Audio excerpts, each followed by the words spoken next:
cameraman who had bravely fought on finally left the island of Jeju. Their fight was over. However, it was merely another beginning for Jinwoo. Jinwoo formed a deep smile and summoned Kaizal out. The eastern United States. The video clip finally finished playing on the phone. The footage of a raid taking place in a small nation to the far east left a pretty hefty mental shock to David Brennan, the director of America's Hunter Bureau. "What do you think?" the deputy director cautiously asked his boss, and the director was quick with his reply. "Never mind what I think. Aren't you here in these early hours because you already know what I'm about to say? Am I right?" That was indeed true. It was already an uncommon occurrence for the director of the mighty Hunter Bureau and his deputy to have a meeting at 4 in the morning. But then, their meeting place also happened to be the kitchen of the director's private residence as well. Exactly 3 cigarettes later, the director quietly opened his mouth. What a waste of talent to be confined in a small country like South Korea. I agree. What do we know about him? The deputy director readily brought out a file containing all the pertinent information related to Seong Jinwoo. The director scanned the files and formed a satisfied smile. Very good. It had been less than an hour since the raid came to an end on the island of Jeju in the country far east. Yet the related data was already in his hands. Not only that, the file contained everything from that hunter's type as well as his close associates and relatives, too. Now, this was the power of the United States, the hunter superpower in the world. The Seong Il-hwan incident. An existence that could either be a human or a monster in disguise exited from a dungeon and claimed that he was a Korean hunter. The data compiled back then still remained in the database of the Hunter Bureau. In the current situation where no other nation even knew what his name was, with the exception of South Korea, of course, the Americans were able to get 2 steps ahead of everyone else. God bless America. Indeed, if this wasn't the heavens helping them out, then what was? Taking away 2 rank S hunters from a single country. That'd be akin to declaring that we are turning our backs on that particular nation. South Korea and America had been allied nations for a very long time. What the director was implying here was that the impact of this matter would mushroom into something rather substantial in the near future. However, the deputy replied with a confident tone of voice. "Even still, don't you think he's a talent worth all that trouble?" Of course, the director couldn't deny that. So, he answered with a question instead. "Can you do it?" The deputy answered with the exact same words he used back during the Hwang Dong-soo's case. "I'll do my best." Jinwoo rode on the back of Kaizal to hunt down and kill every single ant monster his shadow soldiers missed the first time around. I must be pretty close to leveling up now. There weren't that many ants left to be found on the island. Jinwoo really preferred that he'd get to level up by killing the remaining ants in this place. First of all, just a single level up would take him to level 100. For Jinwoo, who loved to see numbers ending in the multiples of 5, 100 was such a fantastic level that he simply had to get there as soon as possible. Since he hadn't booked any gates, once he leaves Jeju Island he wouldn't have any other avenues to earn experience points for a while. He ended up recalling a painful memory while trying to extract Hunter Min Byung-goo's shadow, the leader of the White Phantoms, Baruka. After failing 3 times to extract his shadow, Jinwoo couldn't convert him into his shadow soldier. When he failed in his first attempt earlier in the day, his heart fell to the pit of his stomach, as the thoughts of "am I going to have another episode like that" filled his head. Well, I did manage somehow to succeed on my second try, but still, wasn't this the case of a burnt child fears fire? There was no guarantee that the same thing as Baruka wouldn't happen later when trying to extract the Ant King's shadow. That guy's stat values were so high that comparing Hunter Min Byung-goo to that monster was a time-wasting gesture. Even if it was by a small margin, Jinwoo wanted to increase his odds of successfully extracting that guy's shadow by raising his level. He was sure that, although there was only 1 level difference, it would definitely help out his cause.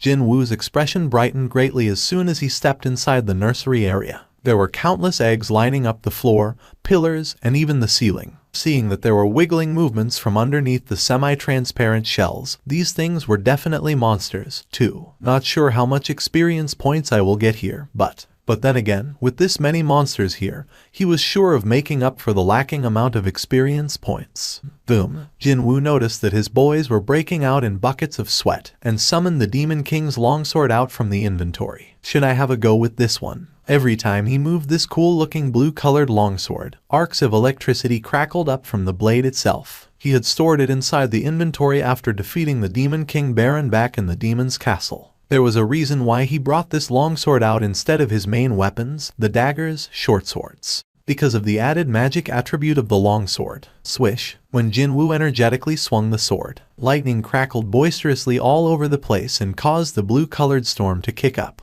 Oh, a wide smile formed on Jinwoo's face. Although he couldn't recreate the destructive might or the added stun effect as displayed by the Demon King, it was still more than enough to burn these ant eggs. That's for sure. Isn't it too wasteful to leave inside the inventory? Because he was already far too familiar with the daggers, he would probably never use this sword again in the near future. But still, he felt that this weapon was too good to be left forgotten inside his inventory. And so, just how long did he spend wrestling with these eggs? Eventually, he got to hear the familiar and very welcoming mechanical beep. Finally, Jinwoo cried out in elation. Inwardly, of course. He immediately returned the Demon King's longsword back inside the inventory and headed straight to the Ant Queen's chamber, leaving the mop-up operation to his shadow soldiers. He found the mutated ant monster still lying dead on the same spot. Jinwoo stood next to it. His heart was already pounding hard from his intense desire to turn this mutated ant into his shadow soldier. Jinwoo's gaze shifted lower to the ground. Thicker and greatly more ominous black smoke compared to other monsters were oozing out of the mutated ant's corpse. Was this because the creature was so extraordinarily strong? So strong that Jinwoo didn't even know who to compare it to. While thinking like that, he calmly extended his hands out towards the rising black smoke. Rise up. The surroundings became completely dark. He'd still be able to see around him thanks to his perception stat if there had been a sliver, a trace of light coming in from somewhere. But this all-encompassing darkness didn't even permit that. It must have been a second or two later. The darkness lingered on only for a briefest of brief moments before receding away, to reveal the mutated ant standing right in front of his eyes. Jinwoo flinched grandly and took a step back. If it weren't for the system message saying shadow extraction was a success appearing almost at the same time, he might have lashed out while thinking that the ant had come back to life or some such. Phew, that surprised me. Jinwoo spat out a sigh of relief. Now that he calmly took another look at the creature from a step away, it sure did look a bit different from when it was still alive. From its body, streams of black smoke were continuously rising up. So, this is that ant monster's shadow. He couldn't tell just how much of its original stats had changed, but at least, the ominous aura it gave off seemed to have gone up a few levels. Jinwoo stood before the ant's shadow. He could clearly feel its enormous magic energy reserve. The mutated ant becoming his soldier finally felt real to him now that he could stand right before the creature and sense its magical energy like this.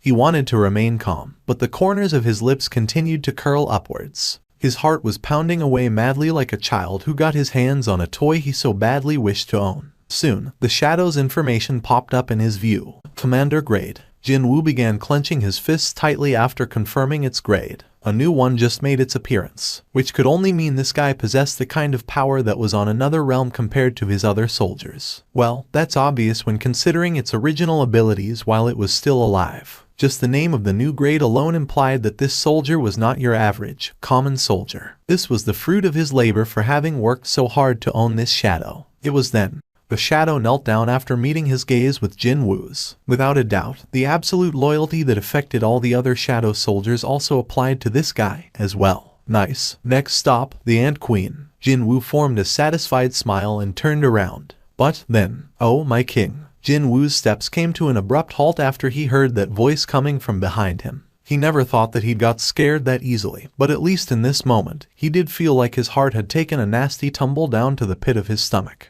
Please grant me a name. Although it sounded a little inarticulate, the ant's shadow was definitely speaking back to him. The helicopter containing the hunters headed straight back to the city of Seoul. The association president Go Gun-Huey had been anxiously waiting for their arrival, so when the helicopter landed on the landing pad located on the Hunters Association, he quickly went over personally and opened the vehicle's door. How is Cha-hee and Hunter Nim's condition? The gazes of the hunters all shifted towards where Cha-hee was. She still hadn't recovered her consciousness yet, and was lying on top of a blanket laid out on the helicopter's floor. Two Ranka healers, waiting just outside the landing pad, hurriedly sprinted forward as soon as Go Gun-Huey issued his order. But when they began checking out her condition, they exchanged puzzled glances with each other. What's going on? When Go Gun-Huey asked them, they answered almost at the same time. She's not injured anywhere. She's perfectly normal. Just what transpired after the camera was turned off. Go Gun-Huey tilted his head in confusion. They didn't have a healer over there, too. After all, their sole healer, Min Byung-gu, met with a grisly fate, didn't he? As Ma Dong-wook fell into a dilemma, wondering how he should go about explaining this situation, one of the healers hurriedly shouted out, "She's waking up." Everyone's attention was focused on her in an instant. Go Gun-hui carefully sat down near her head and asked her, "Cha Hunter Nim, can you hear me?" Cha-hyun slowly opened her eyes. "Where?" "You're inside the helicopter. Currently, it's landed on the Hunters Association, and we are planning to escort you to the hospital very soon." A hospital? Cha-hyun briefly looked around her before taking a deep breath. The scent of Hunter Seong Jinwoo had permeated throughout her body. She stared at Go Gun-hui with unfocused eyes. Did Seong Jinwoo Hunter Nim show up there? She was supposed to be unconscious all this time, so when she mentioned Seong Jinwoo's name, other hunters were all inwardly taken by surprise. Instead of a verbal answer, Go Gun-hui slowly nodded his head. A thin smile formed on Cha-hyun's face. "I knew it. It wasn't a dream." Cha-hyun had briefly woken up, but she fell back into a deep slumber again. "How is it that you're able to talk?" "I just can." The ant's shadow kept answering Jinwoo's questions, but regretfully, none of them were much of a help. The ant monster could talk as a shadow because it knew how to talk when it was still alive. Could that be it? No, wait. Jinwoo shook his head. Before he was turned into the now trustworthy Knight Iron, the former hunter Kim Cheol not only knew how to speak, but he was actually a human being in the first place. Even then, having a conversation with Iron was still impossible. It was the same story with Min Byung-gu. He was unable to say a single word before he returned to the void. And then, Fangs also shut his mouth for good after becoming a shadow soldier, even though he used to be such a chatty monster while still alive. So, how come? How come only this guy could talk? There was only one obvious difference between this guy and those who couldn't talk. Grades. Unlike his other soldiers with grades of Elite Knight or simply Knight, this guy came with a new grade called Commander. It was possible that one would be able to talk after reaching a certain grade. As he didn't have any solid proof yet, this was the most plausible explanation he could think of. That means, my boys will all start talking as soon as they level up high enough. It seemed that yet another reason was added to the list of why the levels of soldiers must be raised up higher. Jinwoo thought for a little while, before throwing that one question to the ant's shadow, the one he always wanted to ask his soldiers before. "And the one who killed you. Yet, you still wish to serve me." "I." A completely unexpected reply came from the ant's shadow. "I didn't die, but, through the power of my liege, I am reborn." The shadow then raised his head, and while meeting Jinwoo's gaze, it continued on. "Within me, elation overflows. I shall follow my liege for eternity." Ba-dump. Why did it happen? Was it because he felt the shadow's true feelings? Jinwoo's heart pounded powerfully right at that moment when the ant's shadow swore his eternal loyalty. He placed his hand on his chest to somehow calm his wildly beating heart. It quickly regained its usual calmness. It was then the ant's shadow lowered his head again and pleaded with Jinwoo once more. "Oh, my king, please grant me a name." The talk had reverted back to the beginning. This sure came across as a rather different experience to Jinwoo now that he was hearing the plea of the subject directly from itself, rather than from some prompts of the system. A name. From the get-go, he didn't pay all that much attention to the naming of his soldiers, but even then, it's a bit too much to call it ant this and ant that, right? There were already hundreds of similar ants like him now in Jinwoo's army, so it wouldn't do for a knight commander to be saddled with a name like Ant. Now would it? That was why. Jinwoo pondered for a little while, before a smirk formed on his face. Baru. He recalled the name of an author who became famous through the novel called Ants. He readily made up his mind after only thinking about it for a very short time. Your name will now be Baru. After Jinwoo granted him the new name, Baru lowered his already lowered head even further to the ground as if he was truly moved by the gesture. "I am grateful, my liege." The information floating above Baru's head had already been amended by then. Commander grade. It's done. Feeling genuinely pleased with his choice of the name, Jinwoo turned towards the queen's corpse. Now, it really was the turn of the queen to get her shadow extracted. Maybe he got a confidence boost from successfully transforming Baru into his shadow soldier, because the queen's shadow extraction turned out to be a rather painless affair. Rise up.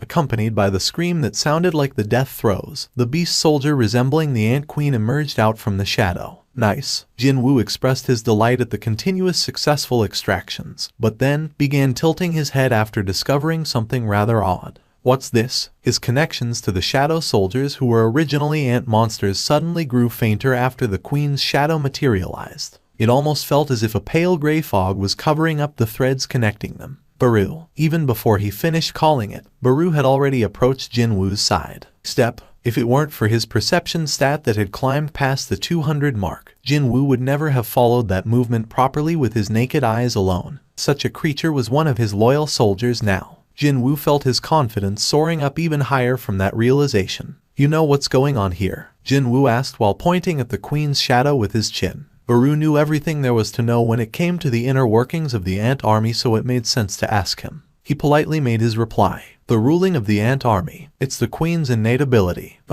So, did that mean the authority to control the army of Ant Shadows would automatically be handed over to the Queen? But that is a bit. Even though the Queen was subservient to him, he thought that it wasn't okay to entrust the control of all of his Ant soldiers, because he'd have to issue orders through the Queen every single time. Jinwoo scratched his chin for a bit before asking Baru again. Okay, what about the reason for the decrease in the Queen's magic energy? Most of the Queen's magic energy is for propagation. Propagation is impossible without a body, that is why. Jinwoo cut him off there. That's why it only has half of its original magic power. That is correct, my liege. By piecing together what Baru had said, the Queen didn't seem to have much of a use for Jinwoo. After a short deliberation later, he decided to cancel the summoning altogether. He didn't have any reason whatsoever to keep around a subordinate who had no use but only continued to drain his limited resources. Now did he? The Queen's shadow instantly became smoke and scattered in the air. His shadow was now packed to the brim with soldiers, so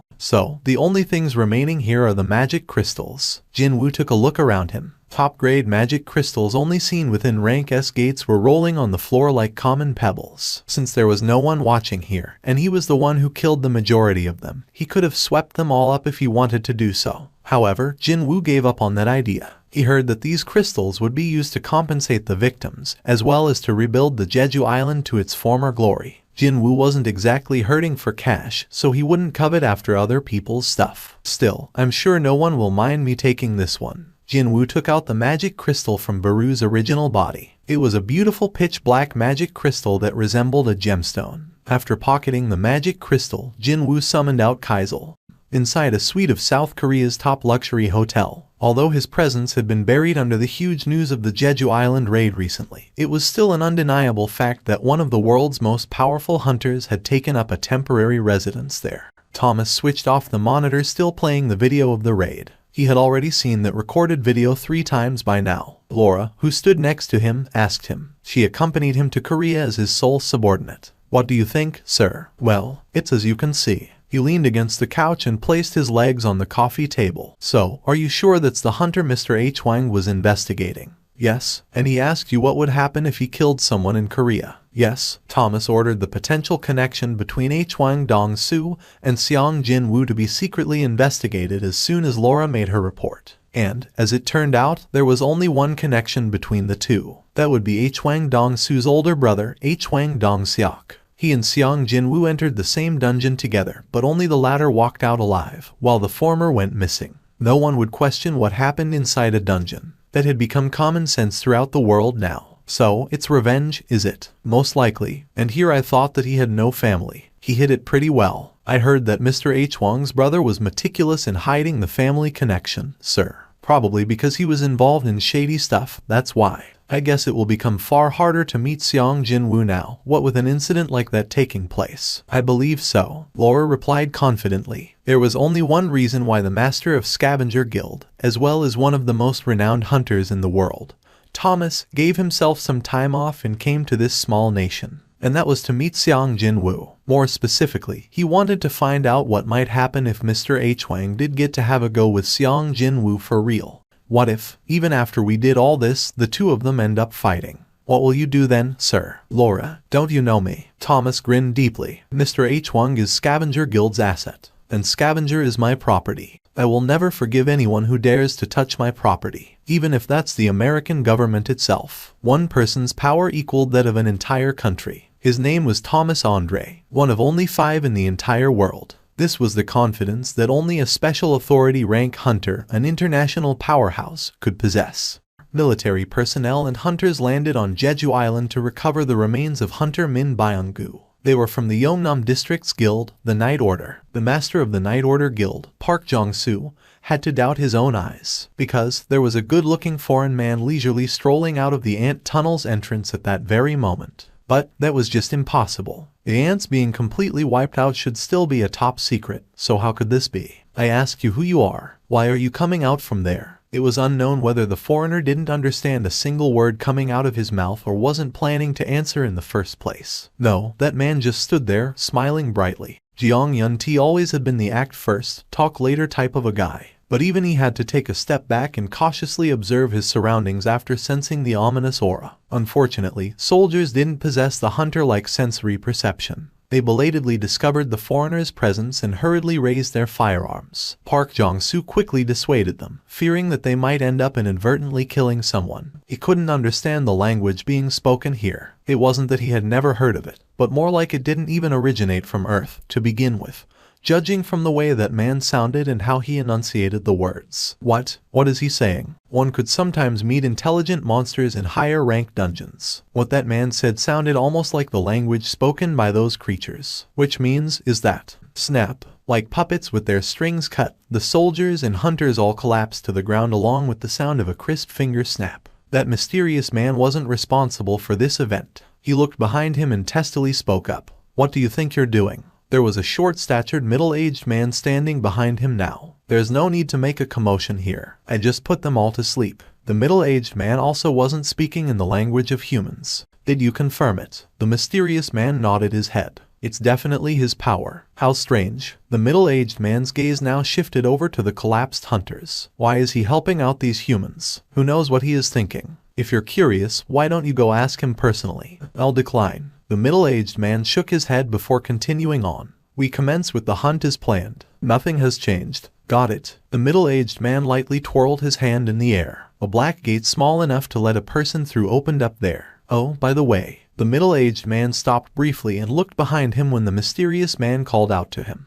I think one of them is here. You mean, here in South Korea? Since we're here, how about we take care of that guy first? The middle-aged man closed his eyes slightly. Soon, the information the mysterious man was talking about flowed into his head. However, the middle-aged man didn't look wholly convinced. If it's around here, let's leave it to his hands. You don't want to get involved, is that it? It's fine to think of it that way. It doesn't matter. The middle-aged man and his trailing voice soon disappeared along with the gate itself. After confirming that the black gate was closed for good, the mysterious man muttered to himself. What a coward. He took a look at all the unmoving humans lying on the ground. They were only knocked out for a little while and should regain their consciousness soon enough. The man snorted derisively and extended his hand towards the humans. However, he quietly withdrew his hand. Well, there's no need to raise a commotion. He also entered a small gate and disappeared from the spot as well. The key he found inside the cursed random box was shining brightly as if to remind him of where it had been hiding all along. Rarity. Type, key. You have met the required condition. A key allowing you entry into the Karutenen Temple. It can be used at the designated gate. The location of the designated gate will be revealed after the predetermined time has been reached. Remaining time, 417,652. The item information he couldn't see before was now filling up his view. Karutenen Temple. Jinwoo began tilting his head in confusion. What was going on here? He was pretty certain that he had never heard of that name before. So how come it sounded so familiar to him? No, hold on. I have heard of it before. He carefully combed through the maze of his memories until he finally recalled what he was searching for, and his brows shot up in response. The Dual Dungeon. More specifically, that name was etched on a stone tablet held by a statue, found in the ancient temple located right at the end of the Dual Dungeon. The memories of that fateful day were coming back to him one by one. Indeed, that stone tablet's text indicated that the name of the temple filled with those terrifying statues was none other than Karutenen. It couldn't have been a simple coincidence that the name carved into that stone tablet and the name of the temple and the key's information was exactly the same. Which could mean, I can go back inside that place with this key.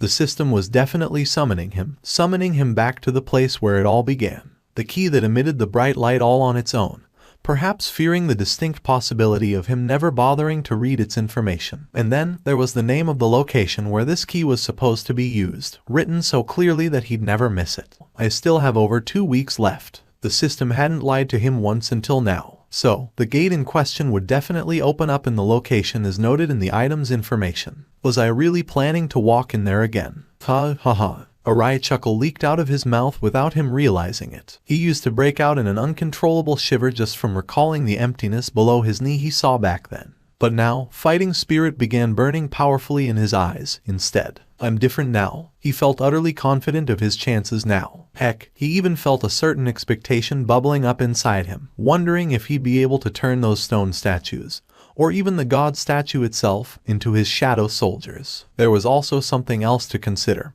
He might be hit with an unknown penalty if he decided to ignore the system's summons. Didn't he already realize the fact that, depending on the choices he makes, the system would either become his ally or an enemy? He had left the very motivated Jinwoo in charge of the initial process of founding a guild. I shall never forgive those trying to obstruct the path of Ahjin. Jinwoo quickly screen captured the offending online forum post in question, as well as the comments appearing below it, and then proceeded to write up a formal letter of complaint with lightning speed. He moved so expertly and quickly that he must have had more than enough experience doing this thing. And, in the blink of an eye, his work was done. Phew. His hand departing from the computer's keyboard lightly wiped away a single bead of sweat rolling down his forehead. He had done it again. Today, he was indeed successful in rooting out an insidious group trying to slander his Ahjin. So, it was you. Jinwoo heard that there was someone out there that pounced on any negative comments or false articles about him online like a wild beast and, while relying on the threat of legal action, demanded them to be taken down immediately. But to think that person was someone so close by. Jinwoo's complexion reddened from embarrassment now that his secret activity had been inadvertently exposed to the open. Ahjin, it's only been a day since we started advertising on the online job marketplace, but we've been swarmed by the applicants wanting to become our fellow founding members, so I went ahead and compiled a list for you to take a look. Oh, that. Let's talk about it after I come back. He was running short on time. To begin with, Ahjin, have you decided on the name of the guild? Indeed, this was the most pressing issue of them all. Because you'd need a name of the guild if you wanted to place job postings on the bulletin boards, or even when conducting other official businesses, now wouldn't it? Does he have something in mind for the name of the guild? Jinwoo's heart was pounding in anticipation for Jinwoo's answer. He was fully prepared to suggest the names he had thought up if Ahjin was unable to come up with one. How about putting the Seong of Seong Jinwoo and Yu of Yu Jinwoo together to name the guild Seong Yu? He quickly shook his head, though. It's got a nice meaning, but it sounds a bit. If you were to consider how it sounded, then it was indeed better to flip the two words around to make Yu Seong. But then again, he'd never be able to accept the fact that his own surname would come before his Ahjin's. Hang on a minute. What if I just take the last part of our names and name the guild Wu Ho? Jinwoo pondered for a bit while Jinwoo continued to gaze at him with eyes glinting with the light of expectation. A smirk found its way to Jinwoo's lips and he finally made his reply. How about Solo Play Guild? Jinwoo blinked his eyes several times. Was he supposed to start laughing here? But didn't Jinwoo's expression look like he wasn't joking at all? Jinwoo didn't expect to see a reaction anyway, so he quickly turned towards the door to leave. See you later. Jinwoo fell into a train of thought while watching Jinwoo make his exit from the office. So, there was something Ahjin couldn't do, after all. As expected, his Ahjin was a human being, just like everyone else. Although he was afraid that the solo play would get stuck as the guild's name, Jinwoo also felt just a tiny bit more reassured after being reminded of Jinwoo being a human like him. Wow, I'm speechless. But I thought that you can't call out that many summoned creatures. My 10-year-old tumor got cured from watching the assault of Seong Jinwoo Hunter Nim's summoned creatures. By the way, mister, that tumor must have been a minor one since you had it for only 10 years. It was so cool. It was the best. I lost my parents 4 years ago on Jeju Island. I know that Seong Jinwoo Hunter Nim won't read this, but the operation managed to capture the interest of all South Korean citizens. It was no wonder that various online forums were overflowing with the stories related to the raid, and Jinwoo's name always cropped up in those discussions. Also, a hot debate regarding how high Jinwoo's skills should be rated opened up among the netizens famed for their love of comparisons. With his powers, shouldn't we say that our country now also has a special authority rank in our midst? With only that, you should limit your intake of kimchi soup per day. But why not? He almost solo cleared a rank S dungeon, and the gap between him and other rank S hunters is pretty vast, you know. Hunter Seong Jinwoo's record isn't extensive enough. If his skills are for real, then people will acknowledge him sooner or later. In any case, man, he was so freaking awesome. A rankie is only a bit better than a regular person, so how can someone like that become so strong? Is Hunter Seong Jinwoo a reawakened? Lots of people don't seem to know that Seong Jinwoo is a reawakened. He applied to have his private information protected right away, so, of course, there were some people among many who felt mighty uncomfortable about Jinwoo as well. But, hold up, if Seong Jinwoo participated in the raid from the get-go, Min Byung-gu wouldn't have died, right? He wanted to be left out in the beginning, so why did he show up in the middle? Looks like guys above mine haven't seen the article put up by the association explaining themselves yet. What article? Links please. The contents of the article went like this. Even though he was ranked S, Jinwoo lacked experience in entering high-ranked dungeons. Therefore, the association chose to keep him in reserve nearby in case of an emergency, instead of making him join the raid team from the beginning. Once the situation became dire, they decided to insert him right away. It was a hastily cooked-up story, but it proved to be enough to convince the masses. Just like how his father sacrificed his life to save a countless number of his colleagues, Hunter Min Byung-gu's sacrifice wasn't in vain. Without his dedicated effort to heal his comrades, it'd have been really difficult for the Korean hunters to walk out of the ant tunnel alive. Not only that, he used his powers to save the life of one more hunter even in death. Min Byung-gu's shadow actually felt relieved after it confirmed the color of life gradually seep back into Hunter Cha-heen's complexion. From that alone, Jinwoo could sense how much the healer cared for his comrades. Coincidentally, Jinwoo spotted Cha-heen in the distance as he quietly approached the black and white portrait of the deceased to lay down the flowers. But when their gazes met, she suddenly flinched and fell into a panicked state. Did they come together? The members of the Korean team around her sent him a silent greeting with a slight nod of their heads. But Cha-heen looked as if she had no clue which expression she was supposed to make right now. Huh, so that woman can make a face like that, too. He couldn't recall any other times when she didn't carry that expressionless face of hers. Indeed, one should get to know somebody for a longer time before passing judgment, that's for sure. Jinwoo shifted his gaze away and stood before the portrait. Hunter Min Byung-gu within the black photo frame was smiling brightly without a care in the world.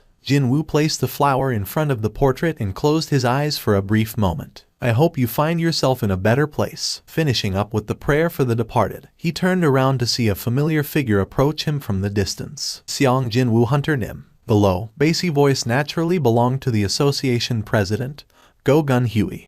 You have business in the association. May I inquire what that is? Oh, actually, I need a guild master license, you see. Pardon? A question mark floated up above Go Gun Huey's head. Why do you need the Guildmaster license when you already possess a rank S license? Wait, does that mean a rank S can establish a guild without a license? Of course. Go Gun Huey formed a good-natured smile and continued on. If you wish to form your own guild, all you have to do is to give the association a call. We'll take care of the rest. The rank S was a realm he never expected to step into half a year ago. So, it wasn't surprising to see Jinwoo greatly underestimate all the cool benefits this rank came with. He was inwardly flustered after learning of something he didn't know until now.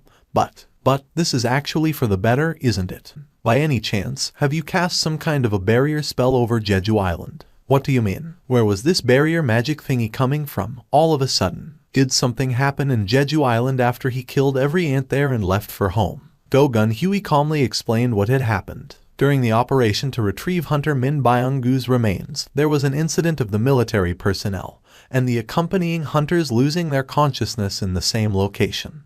Rather than losing consciousness, it'd be more appropriate to say that they had all fallen asleep instead. I thought the elite members of the Night Order were asked to go to Jeju Island. Jinwoo's question elicited a nod from Go Gun Huey. They were either hunters in the top of the rank A pile, or rank BS who are very close to rank A in terms of their abilities. To be able to put not just one, but several dozens of such people to sleep all at once, a regular rank S mage wouldn't even dare to try performing a spell of that magnitude. That's why I had to ask you about it, just in case. I was hoping that maybe you cast a barrier there but forgot to tell us about it. Here was the solid proof that both Hunters Association and its boss, Go Gun Huey, rated Jinwoo's abilities incredibly high. Unfortunately for them, Jinwoo's speciality didn't lay in casting debuff or abnormal status magic. I'm sorry, I haven't done that. I see. I guess so. Traces of worry slowly entered Go Gun Huey's expression. The most optimistic explanation he could think of turned out to be wide off the mark in the end. What did the hunters say, sir? That is, Go-Gun Huey formed a troubled face of a man finding it hard to explain something,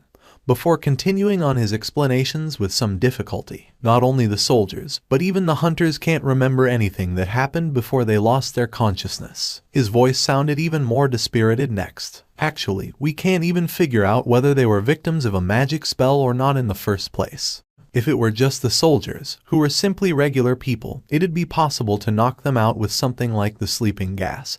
But even the Ranka hunters and their exceptional physical abilities fell victim as well. So, it couldn't have been a conventional weapon of some kind. Could it have been a trap left behind by the ants? Jinwoo was really tempted to summon out Baru right now and ask him about it, but if he did that, this funeral venue might morph into a blood-splattered battlefield in no time at all. It was then the young man, who must have been an association employee, approached them in hurried steps and whispered something to Go-Gun Huey's ear. The association president formed a rueful expression as he spoke to Jinwoo. A guest has arrived sooner than expected, and unfortunately, I must be on my way now. Thank you for your time. You too, sir. After sharing brief goodbyes, Go-Gun Huey hurriedly left the venue and disappeared from the view along with that unnamed employee. Now that he no longer had any reason to go to the association, Jinwoo figured that he might as well go home. Instead, he too left the venue and began walking towards the location of the parked van.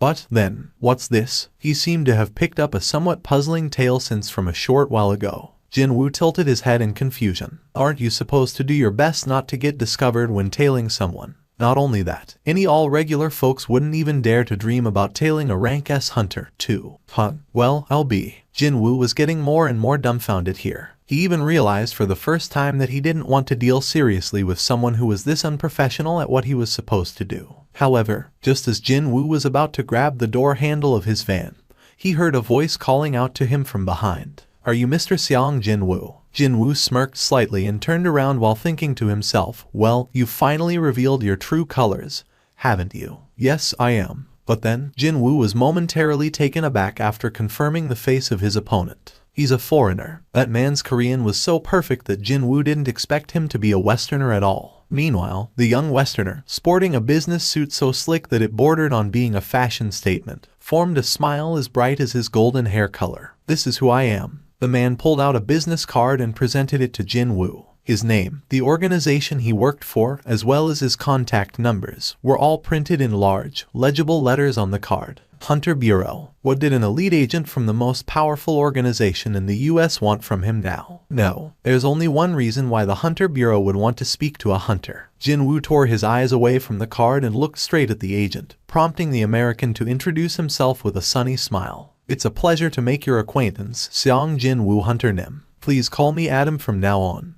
There is a piece of information we'd like to share with you, Hunter Nim. Information, is it? Yes, and you won't ever hear about this information from any other existing country or organization in the world. Except ours, of course. Jinwoo tilted his head slightly. What would be their reason for revealing such highly classified information to a foreign hunter like him, a complete stranger? Why are you willing to share such information with me? Jinwoo's probing question only managed to elicit another round of a refreshing smile from Adam White. We certainly will get something in return by revealing this information to an exclusive group of a specially chosen few. Specially chosen few, he said, which meant that the Americans considered Jinwoo to be eligible to enter that category now. Sure enough, that roused his curiosity rather greatly. Okay, let's hear it. That is as far as I'm permitted to tell you, Hunter Nim. As for the rest, you'll have to hear it from our deputy director. We have a car ready nearby. How about accompanying me to meet up with the deputy director? Unfortunately for him, though, it was Jinwoo who had the final say in the matter. Information, is it? It could only be one of two things. Either it was info that would benefit him in some way after learning of it, or a tip of someone coming after his life. Funnily enough, he didn't feel all that compelled to get to the bottom of this matter at the moment.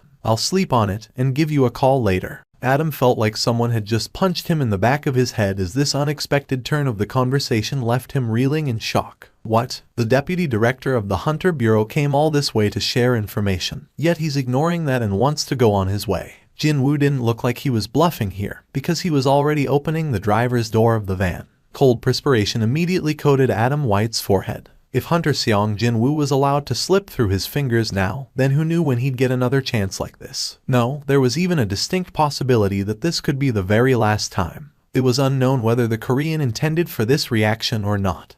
But without a doubt, the ones ruining the missed opportunity would be them, not him. Well, have a nice day. Just as Jinwoo was about to climb into the van, the restless Adam White urgently cried out, "Upgrader, an upgrader." Adam formed an expression of a defeated man and explained the meaning behind the word he just spat out. Did you know that there is an awakened who can enhance the abilities of other awakened? Yup, you should have started with that from the beginning. Right away, Jinwoo realized that the stuff being shared by Agent Adam White, no, the deputy director of the Hunter Bureau, was actually of far greater importance than mere information. An awakened who can enhance other awakened, is it? Finally, Jinwoo felt compelled enough now. We're here. Jinwoo noted that the name of the hotel was the same as the one from the memo Yu Jin-ho handed over to him not too long ago. Wait, that English-speaking foreigner Yu Jin-ho was talking about, could it have been one of these guys? Jinwoo followed after Adam White and climbed up to the suite where the deputy director was waiting for him. The deputy director of the Hunter Bureau, Michael Connor, failed to disguise his excitement at the sight of a certain Oriental man standing behind his subordinate. Very good. One of the more difficult aspects of negotiation was bringing the other party to the negotiating table. One could even declare that half the battle was won already by doing so. His self-introduction was translated into fluent Korean with the speed of lightning by Adam White. "Allow me to be frank with you, Seong Jinwoo Hunter Nim."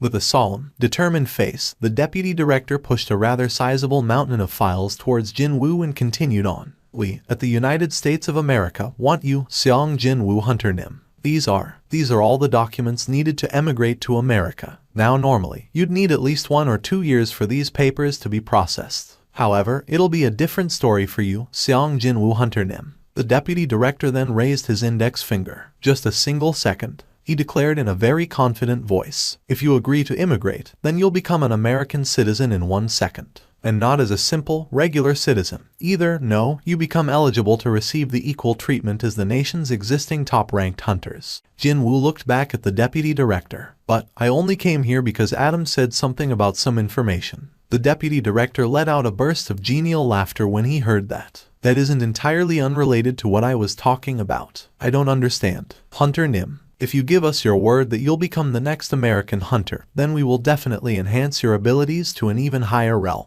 The so-called upgrader." It seemed that this awakened could really do what that moniker implied. Still, Jinwoo was not entirely convinced, even if the deputy director said roughly the same thing as Agent Adam White. Could there really be an awakened possessing such a power? That's why he decided to make DMN sure. To enhance one's abilities, can such a thing be for real? Jinwoo's apparent interest caused the deputy director to become even more excited. "Actually, she's here with us right now." Jinwoo already knew that there was someone else within the hotel's suite. From a while ago, he had picked up on the minute amount of magic power leaking out from the gap of the closed door just over there. Because the magic energy emitted didn't seem all that powerful, he was inwardly thinking that person was too weak to be a bodyguard of someone as important as the Hunter Bureau's deputy director. And now, his suspicion proved to be correct. The deputy director quickly issued an order. "Please bring Madame Sellner here." Click. Almost immediately, the door was opened and 2 agents escorted a middle-aged African-American woman out from the room beyond.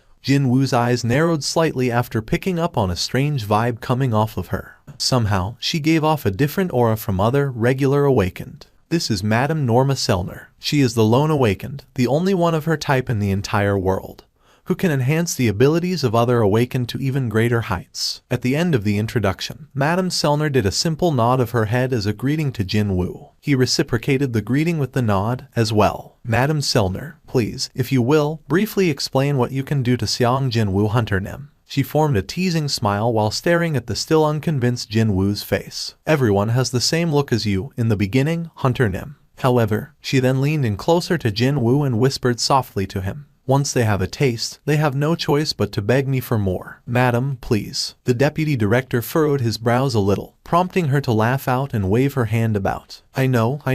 Don't worry, Director Connor. I know that he's a very important man." Still with an alluring smile, Madame Sellner began with her explanation. "Seong Jinwoo Hunter Nim, As you may know already, all awakened face a limit they can't breach. No one can overcome it. That was why the ranks of the awakened would never change, unless one was lucky enough to go through a reawakening process. This was common knowledge that all living hunters out there knew all too well. But, madam, you can. Even before Jinwoo could finish his question, Madame Selner formed an expression of a little kid picking up the final piece of strawberry on top of a cake that she'd been saving up for the very last. You're correct. Jinwoo's eyes grew progressively wider. I can increase that limit even higher in 3 separate stages. I don't know whether to call it a forced reawakening, or simply waking up the latent potential sleeping within the subject already.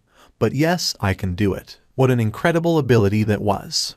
What she said are all true. It's just that, once she uses her powers once, she needs to take a lengthy break to recover her energy. So, only around 3 to 4 lucky awakened get to enjoy this benefit in a single year. How effective is it? It depends on individuals, but once one goes through all 3 stages, they say that they grew stronger by a minimum of 20%, and as much as 30% over their original powers. 20 to 30%. With the average of his stat values nearing the 250 mark, if Jinwoo got that mystery enhancement, that average value would shoot past the 300 mark instead. Without a doubt, that would be an enormous leap up.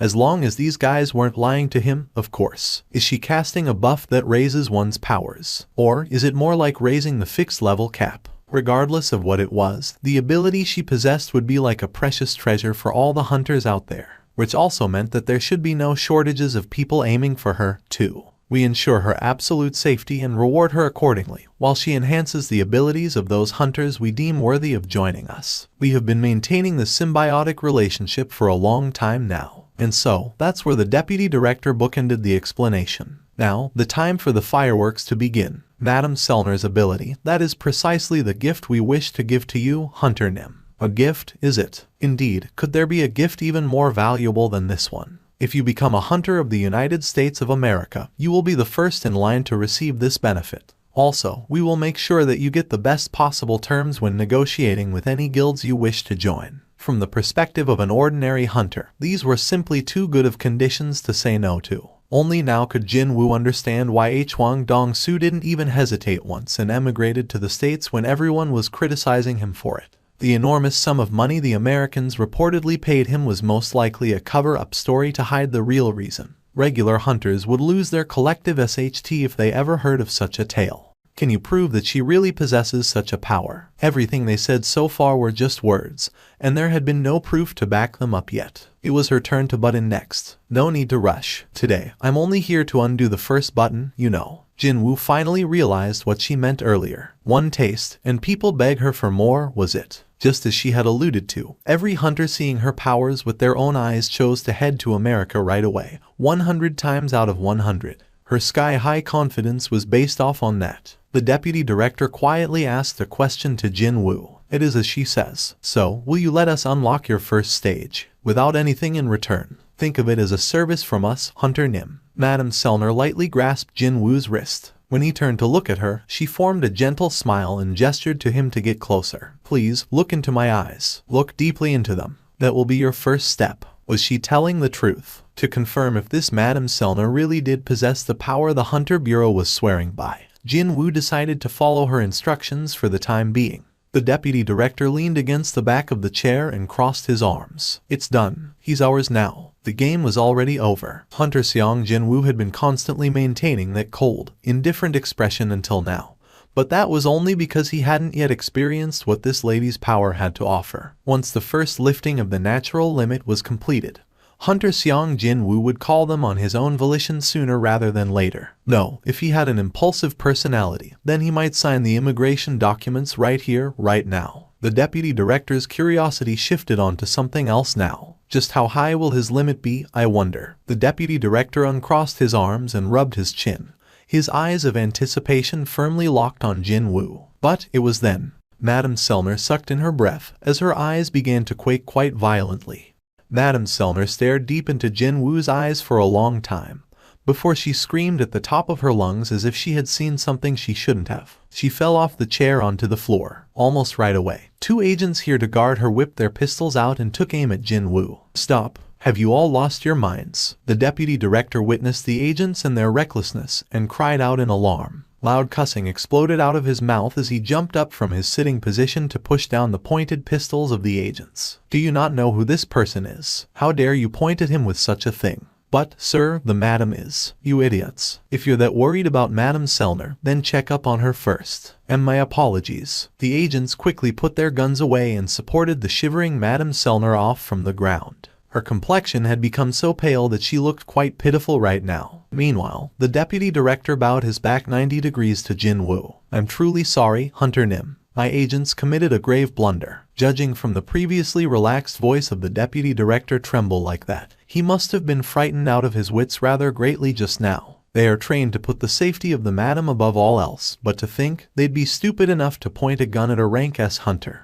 If something like this happened in front of either Thomas Andre or China's Liu Zhaijing, then the hearts of those two agents pulling out their guns would have stopped beating long before he had the chance to apologize. What a relief that Hunter Seong Jinwoo was such an understanding gentleman. The deputy director sighed out in relief and wiped the pooled sweat off his nose. He managed to put out the most pressing flames first. Next, it was time to focus on the other matter. Madam, you're sweating so much. Are you feeling unwell somewhere? The deputy director may have shed a few cold sweat drops over the volatile situation just now, but she was completely soaked from head to toe at the moment. What's going on here? Worried about her condition, Jinwoo got up from the chair and cautiously made his approach, but she didn't want to look him in the eye, and began shivering even harder. Madame Sellner's condition isn't very good today. May I give you a call at another time? After Jinwoo had left, the deputy director found himself alone with Madame Sellner in the hotel's suite. Madam, what happened back there? They had worked with many hunters before,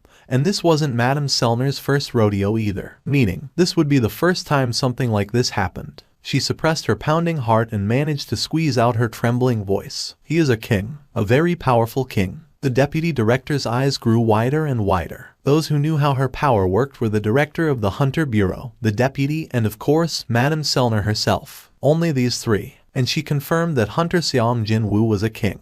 Ba-dump, ba-dump. The deputy director sensed his heartbeat pick up pace, which means he's on the same level as the special authority rank hunters. She shook her head. No, I don't. This was my first time experiencing such a phenomenon, so I can't be sure at all. He is definitely a king, but he's also different from the other kings. When I looked into him, it too was looking back at me. But other hunters also. No, not Hunter Seong Jinwoo, but the endless darkness hiding within him was staring back at me. Madame Sellner hysterically cried out. Her complexion paled again and her body shuddered greatly. This was the display of an instinctual fear all living organisms possessed, the fear of death. And he, the deputy director, focused on her words again. Her lips parted with so much difficulty. He doesn't have any limits. What? A gate formed in the middle of a road. Not only that, it was rated to be a rank B gate that no regular raid team could do something about, too. Where is it located? The best course of action for this problem was to contact a major guild and have them send over a capable raid team. But then, hold on. Having heard the report from the agent on site, Go-Gun Huey's expression became a bit strange. Didn't Hunter Seong Jinwoo get an office for his guild around there? The road suddenly became really clogged up. Jinwoo was in deep contemplation as he found himself stuck in the middle of an unmoving sea of traffic. That lady, she definitely saw something. That woman called Madame Norma Sellner. She must have faced countless powerful hunters, yet she couldn't even meet his gaze because she felt a crippling fear of him. Just what did she see in him? Was it the traces of his system? The system would make a few ridiculous demands from him every now and then, sure, but it was certainly not a scary existence. Instead of being scary, that thing's my greatest ally. However, how would it look like in other people's views? Besides all that, what is up with this traffic, man? Jinwoo furrowed his brows at the road ahead, utterly mired in congestion as far as his eyes could see. This is why taking the subway is so much more convenient. Just as he began wondering if there was an accident up ahead or something, his phone stuck in the car charger vibrated rather noisily. Jinwoo checked the ID of the caller.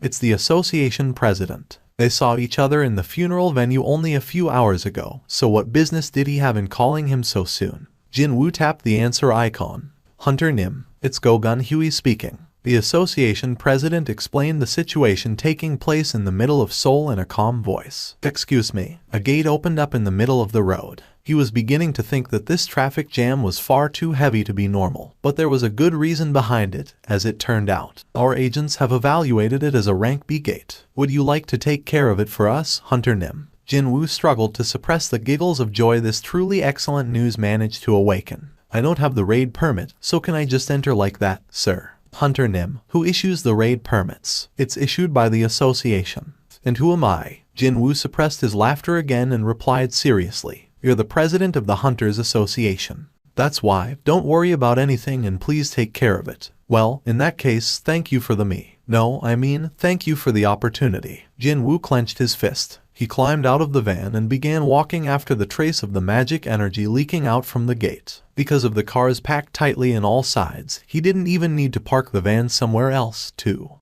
Reporters had already formed a cordon around the gate by the time he got there, and the association employees, as well as the members of the local police force, were restricting the access. Jinwoo brushed past the wall of the reporters and approached the gate.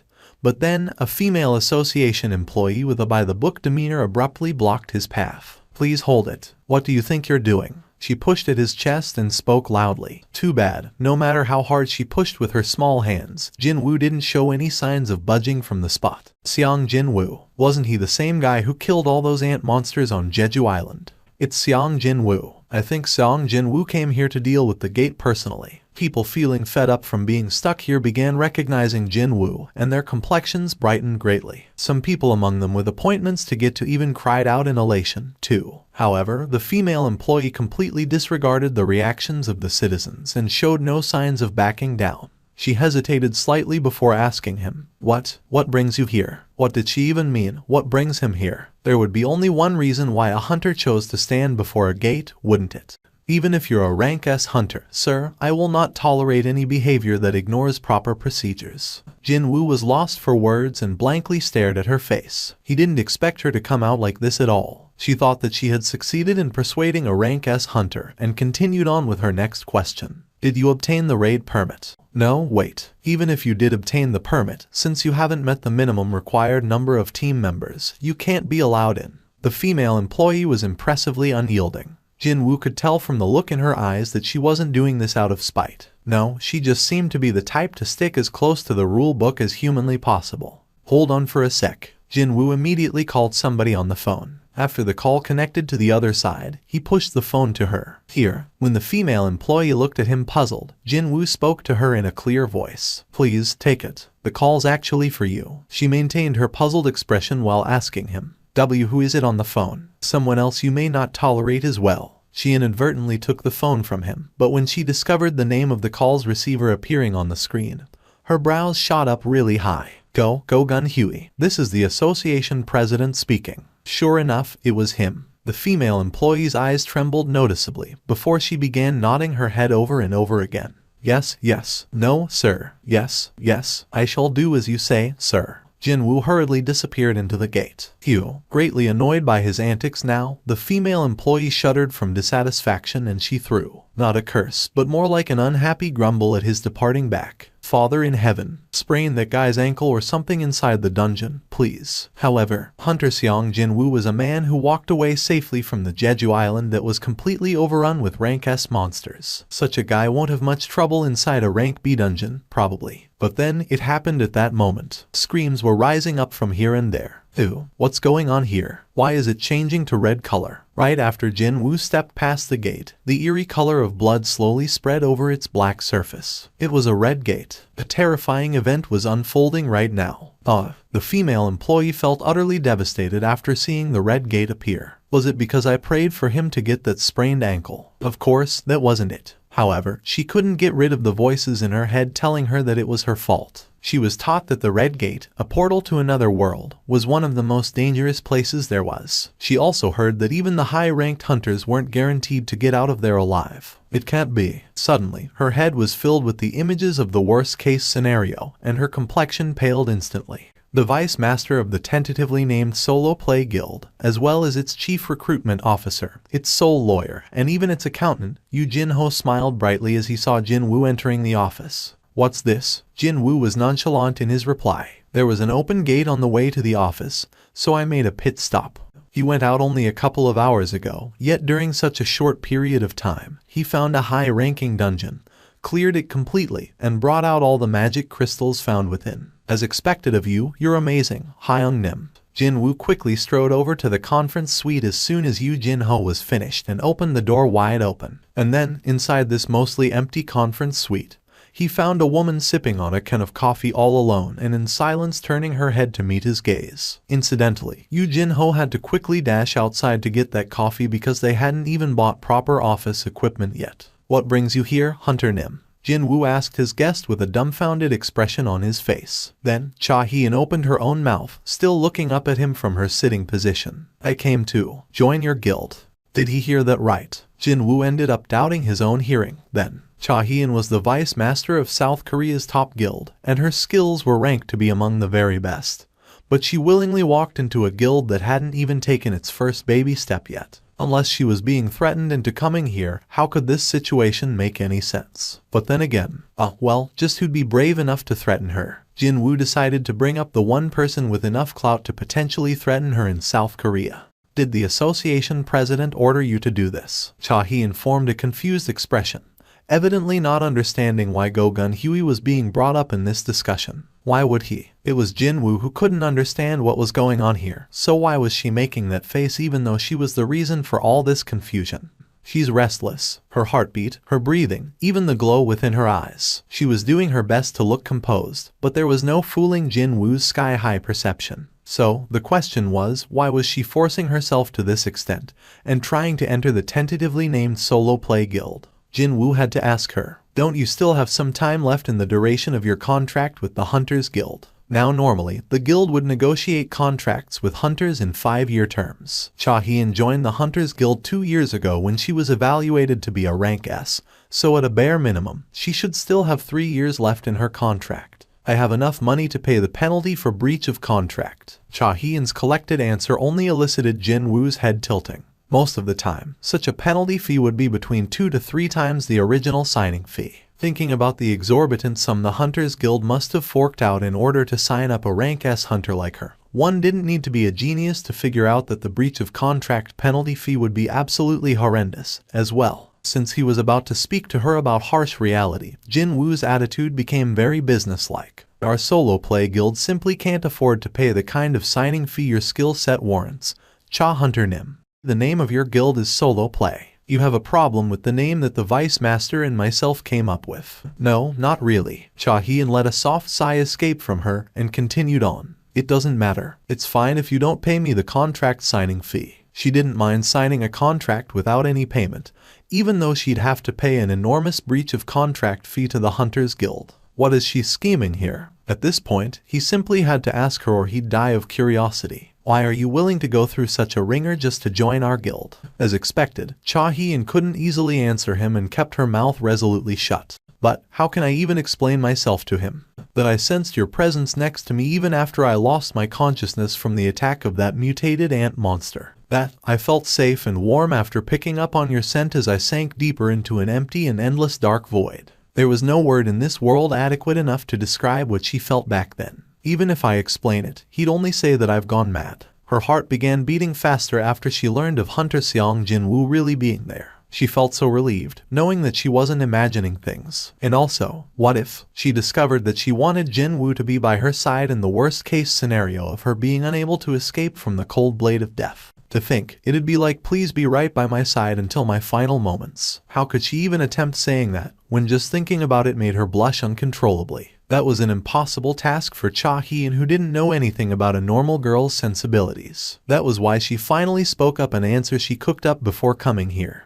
To be more comfortable, she raised her head to meet Jinwoo's gaze and continue on with the rest. "I wish to be live more comfortably." Although it wasn't exactly what she tried to say, it wasn't a complete lie either. She couldn't even lift her head properly from all the horrendous stink when high-ranked hunters were standing next to her. But, in contrast, she felt her mind getting peaceful in the presence of Jinwoo. The meaning of Cha Hien's comfortable was precisely that. Jinwoo didn't interpret the meaning that way, but still, he could understand where she was coming from. He slowly nodded his head from her answer. She apparently wanted to leave a big guild like the Hunters and spend a more comfortable time in a far smaller guild like his. According to Jinwoo's knowledge, Cha Hien was either 22 or 23 years old. I'm sure the burden that a rank S must carry would be pretty heavy for a woman in her early 20s. Especially more so after she felt the threat of death during the Jeju Island raid. Jinwoo could easily understand her feelings as he too felt like abandoning everything and running away from it all countless times, back when he still worked for the association. Unfortunately for her, although her plight is pitiable, but he couldn't just accept her like that. Why would he have named the guild solo play? That was because he planned to book dungeons using the name of his guild and clear them all by himself. Actually, our guild has an admittance test you need to go through. Pardon, but the job posting didn't specify anything. Lie. Jinwoo quickly cut off Cha Hyun's flustered words. This rule is pretty new, so it's possible that the Vice Master may have made a small error. The glow in Cha Hyun's eyes became quite serious at the mention of a test. What kind of a test is it? Jinwoo was inwardly taken by surprise from her reaction. This gal, she was really serious. Because of her professional pride, he expected her to quit after being told about taking a test. However, Cha Hyun acted the exact opposite. No, she was actually burning up even hotter with the desire to win. He could sense her fervor hidden behind that expressionless mask of hers. Is she the type to face any fight coming her way head-on? Or was this the case of misplaced pride? Whatever the case may have been, Jinwoo couldn't back off now while saying it was all a misunderstanding. It's to win against the summoned creature I pick. He swore that he heard the physical sound of a crack forming on her ego. Seong Jinwoo Hunter Nim, is that how low your assessment of me is? What a mysterious thing this was. He only looked into her eyes briefly, yet it felt like her voice could be heard so clearly inside his head. However, Cha Hyun didn't display any of her thoughts and asked in her usual collected manner, "Which summon will you pick?" "For you, Cha Hunter Nim, I'll especially have to pick the strongest one." Alright, she wasn't backing down here. Most likely, she wouldn't have dreamed it in her wildest imaginations regarding who became the latest addition to Jinwoo's summoned creatures. No, his Shadow Army collection. Jinwoo thought that, since her will to win was so strong, she'd give up on her own after tasting defeat. He immediately agreed to the bout. Okay, let's do it. When will the test be? Right now. Jinwoo wanted to establish his guild as soon as possible, so he didn't want to waste any more time on Cha Hyun. Since he came up with this idea, might as well do it now. The location would be the gymnasium of the Hunters Association. A rank S hunter could rent out the gymnasium whenever he felt like it. It was one of the many special privileges afforded to rank S hunters. Got it. Cha Hyun nodded her head. She too wanted to move things along as quickly as possible. They both stood up at the same time as if they made a promise to do that. Hold on. It was then a certain thought flashed past his brain. He quickly called out to Cha Hyun as she was about to turn the door handle. Cha Hunter Nim, please wait. Pardon, there's no need to go that way. Cha Hyun formed a confused expression. There was only one door in the conference suite. He obviously wasn't suggesting that they should jump out of the window, so Jinwoo quickly walked over to her unmoving frame. I have a quicker way of getting there, actually. Excuse me, but I must be touching you if I'm to use this method, so will it be alright with you? Oh, Cha Hyun recalled what Baek Yun-ho told her about the situation back then. He said that, as all the members of the Korean assault team found themselves in a life-or-death situation, Hunter Seong Jinwoo suddenly popped up behind him. Is he trying to show me that skill? She quickly swallowed her dry saliva and looked up at Jinwoo's face that was now much closer than her initial expectations. Sorry about this. Jinwoo lightly embraced her. He thought that such a light hug wouldn't mean anything to her since he had carried her unconscious frame around inside the ant tunnel. But Cha Hyun's face was rapidly dyeing in a beet red color. However, she didn't struggle or try to get out of his embrace. His nice scent. While her face was getting progressively redder and redder, Jinwoo cautiously held her to make sure they wouldn't get separated and finish getting ready. Shadow exchange. Two of them soundlessly got sucked into the shadow beneath their feet. It was right at that moment Yoo Jin-ho opened the door and entered the conference suite. He ran out to the local convenience store to buy some refreshments after thinking that the talk might go on for a bit. Please, drink these while you 2ch. A high orc shadow soldier met Yoo Jin-ho's gaze, and as if he was feeling a bit sheepish over something, scratched the back of his head. The tray in Yoo Jin-ho's hand crashed to the floor, and cups of liquid refreshment shattered from the impact. What the hell? The moment the ground disappeared and they got sucked into the shadow, Jinwoo looked at Cha Hyun falling together at the same time. As I thought, his expectation was on the money. He wondered if the skill Shadow Exchange worked in this manner while using it a few times in the past. And he was right. The identity of the skill Shadow Exchange was actually a gate. That theory was proven correct when Cha Hyun traveled alongside him through the shadow. The entrance is generated below my feet, and the exit is where the determined coordinates are. And those coordinates would be the location of a shadow soldier. Even though there was a limitation of the 3-hour-long cooldown time, he was still able to create a gate with this skill. If he wanted to, then wouldn't it be possible for him to move to the other side of the planet every 3 hours? Jinwoo unconsciously swallowed his saliva. Cha Hien quickly spoke to him. I left my weapon back in my car. Oh, you mean that pickaxe? Excuse me. You know, the one you were carrying around back in the Ranka dungeon with high orcs in it. Her face reddened as soon as she remembered a small detail she'd been wanting to forget. And no, my weapon is. She then spotted Jinwoo giggling to himself and belatedly realized that he was teasing her just now. Cha Hien shifted her gaze towards the storage located within the gymnasium. I'm sure there will be a weapon I can borrow in the storage. A light gleamed within Jinwoo's eyes after learning of something new. She walked up to the storage and diagonally swiped her hunter license on the electronic lock found on the side of the door. That prompted the storage door to automatically slide open. Rows of not too shabby looking spare weapons were displayed inside the storage. Looking into the interior from a bit of distance away, Jinwoo was inwardly impressed by the preparedness of the Hunters Association. So, there was even stuff like this inside the association. He wondered where all those high taxes hunters had to fork out over the years ended up, but it looked like they were being put to good use. Cha Hien scanned the displayed items before picking up a sword similar in length to the one she'd been using and exited from the storage. I'm ready. Will that be fine? It's not a sword you've been using before, so wouldn't it feel off in your hands? Cha Hien shook her head. It doesn't really matter what weapon it is. Monsters don't care about what weapons hunters are wielding when they fight us, after all.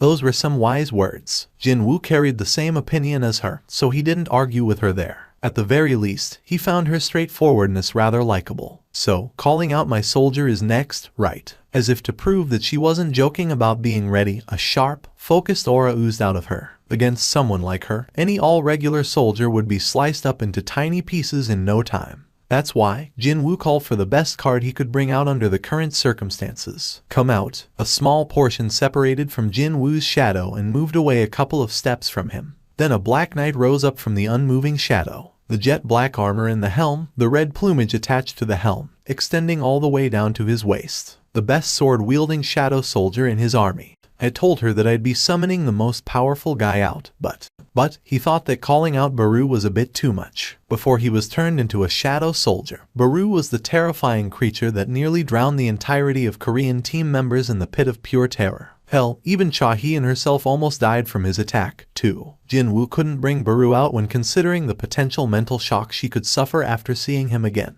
As for Fangs, he might end up destroying the gymnasium, so he was excluded. Mr. Xiang Jinwoo. Jinwoo shifted his gaze over to Cha Hien. What are the conditions for victory and defeat? When he heard her icy voice that was cold enough to instantly freeze the listener's heart, his belief began wavering somewhat. Jinwoo pondered a bit before making his reply. Either my summon is destroyed, or Cha Hunter Nim admits defeat first. Cha Hien briefly nodded her head, then unsheathed the sword she got from the storage. She was only holding a simple, plain magic sword one could buy pretty much anywhere, but even then, the aura oozing out of her was still quite incredible to behold. Yup, she's definitely strong. Jinwoo could sense it. Her surging aura, after she decided to get serious, was definitely fitting for a woman whose skills were rated as the best even among the rank S hunters. Ygritte also unsheathed his sword. As a matter of fact, he was now holding a longsword each in his hands. Even then, Jinwoo couldn't help but think that Ygritte would be defeated by her at this rate. But then, wait a sec, didn't she say that it doesn't really matter what weapon it was, right? Jinwoo recalled what she said just now and a smile floated up on his lips as he asked her for a small favor. Can you turn around for a second, please? Cha Hien tilted her head for a bit, but didn't complain and turned around as he asked. Using that gap, Jinwoo summoned the Demon King's longsword out of his inventory and handed it over to Ygritte. Use this. By saying that she didn't mind what weapon she used, it could also be interpreted as she didn't mind what weapon her opponent was using. Having been bestowed a sword straight from his sovereign,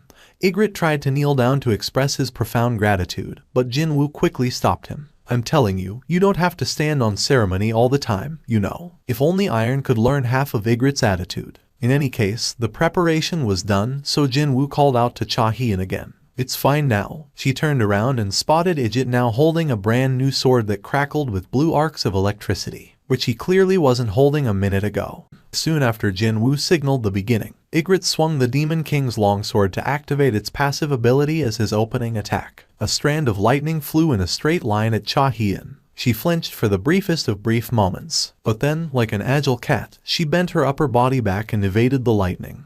Without saying anything, Cha Hien gripped the sword tighter in her hands. It was right then. Ygritte rushed towards her at a frightening pace from her front to heed his sovereign's order to bring her down. However, she didn't even blink once and also flung herself forward towards her opponent. The association president was in the middle of going through a report, but then, his gaze abruptly shifted over to the window. There should have been no one inside the gymnasium, but the lights there came on just now. Go-Gun Huey tilted his head slightly, before picking up his phone to speak to his pa. Yes, sir. Did someone book out the gymnasium today? Sir, I confirmed and no one has booked it today. Is that so? Go-Gun Huey covered the phone's receiver and organized his thoughts for a bit, before speaking to his subordinate again. Can you send the CCTV feed from the gymnasium into my office? Yes, sir. Please hold on. Shortly thereafter, the live feed was displayed on the giant TV occupying the entire wall of his office. And that's when he got to see Seong Jinwoo and Cha Hien hugging each other inside the gymnasium. Stunned by what he saw, Go-Gun Huey hurriedly coughed to clear his throat. He looked over and over again, but it was definitely those two. He then tilted his head again.